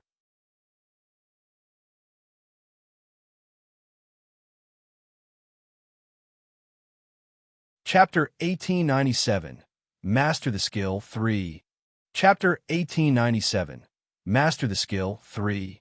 Therefore, although there was a quarter of the drawings left, it contained nothing useful, and most of it was blank. Feng Wu, I'm going to kill you. Ranmil was so mad that she thought she was going to lose her mind. She had been delayed because she tried to save the drawings, which turned out to be completely useless. Infuriated, she threw all the drawings to the ground. The Guardian of the Earth had been destroyed. What was she supposed to tell her master now? All of a sudden, Ranmil's stomach lurched. Feng Wu, the stances Feng Wu used just then, weren't they from the Guardian of the Earth? That meant Feng Wu. She had learned the technique. The thought made Ranmil want to scream. She had tried everything she could to get the Guardian of the Earth, but all her efforts had gone to waste. Feng Wu, on the other hand, got to walk away with the grand prize. So, Ranmil smirked. Feng Wu, you've learned the Guardian of the Earth, haven't you? You're going to spit it out. Ranmil no longer needed to search for the Guardian of the Earth. All she needed to do was go after Feng Wu. Whoosh! She dashed off. The next second, she had also jumped behind the wall into the corridor. She had read on the map earlier that it was the way to the main hall. But as soon as she entered the corridor, she saw a crossroad. She was baffled. Which direction should she go now? Ranmil wanted to check the map, but when she reached into her chest pocket, she felt as if she had been struck by lightning. Her head went blank. It wasn't there. This couldn't be happening. She checked her chest pocket, her sleeves, and everywhere else that the map might be, but it wasn't there. Where's my map? She panicked a little. She tried very hard to remember what happened. It had been safely tucked away in her chest pocket, and there was no way she could have lost it. The only possibility was she had fought against Feng Wu. Ranmil didn't know what to say. She finally realized how Feng Wu found that passageway. She had stolen the map. Feng Wu. Ranmil thought that she had overestimated Feng Wu, but now she realized that she had underestimated her. Despite her poor capability, she was able to get herself out of trouble every single time. That Feng Wu was something. By then, Ranmil became even more worried when it came to Feng Wu. After jumping over the wall, Feng Wu followed the map and headed right for the central hall. The central hall had a pretty name. Star River Hall. Whoosh! Feng Wu ripped open a layer of spiritual essence with her bare hands and jumped into Star River Hall. Thump! She was as nimble as a monkey. Who's there? Someone cried out in an angry voice. Feng Wu was shocked when she saw who it was. She stared at the man. The man stared back at her. It was as if all the other people in the hall didn't exist, and these 2 people were the only ones there. Feng Wu, Zhua Qingxian, both saw hatred in each other's eyes. Aren't you dead already? Feng Wu narrowed her eyes when she saw that it was Zhua Qingxian. You're tuning in to the Warrior Lore YouTube channel. Don't forget to subscribe and join us on this journey to catch the most captivating stories.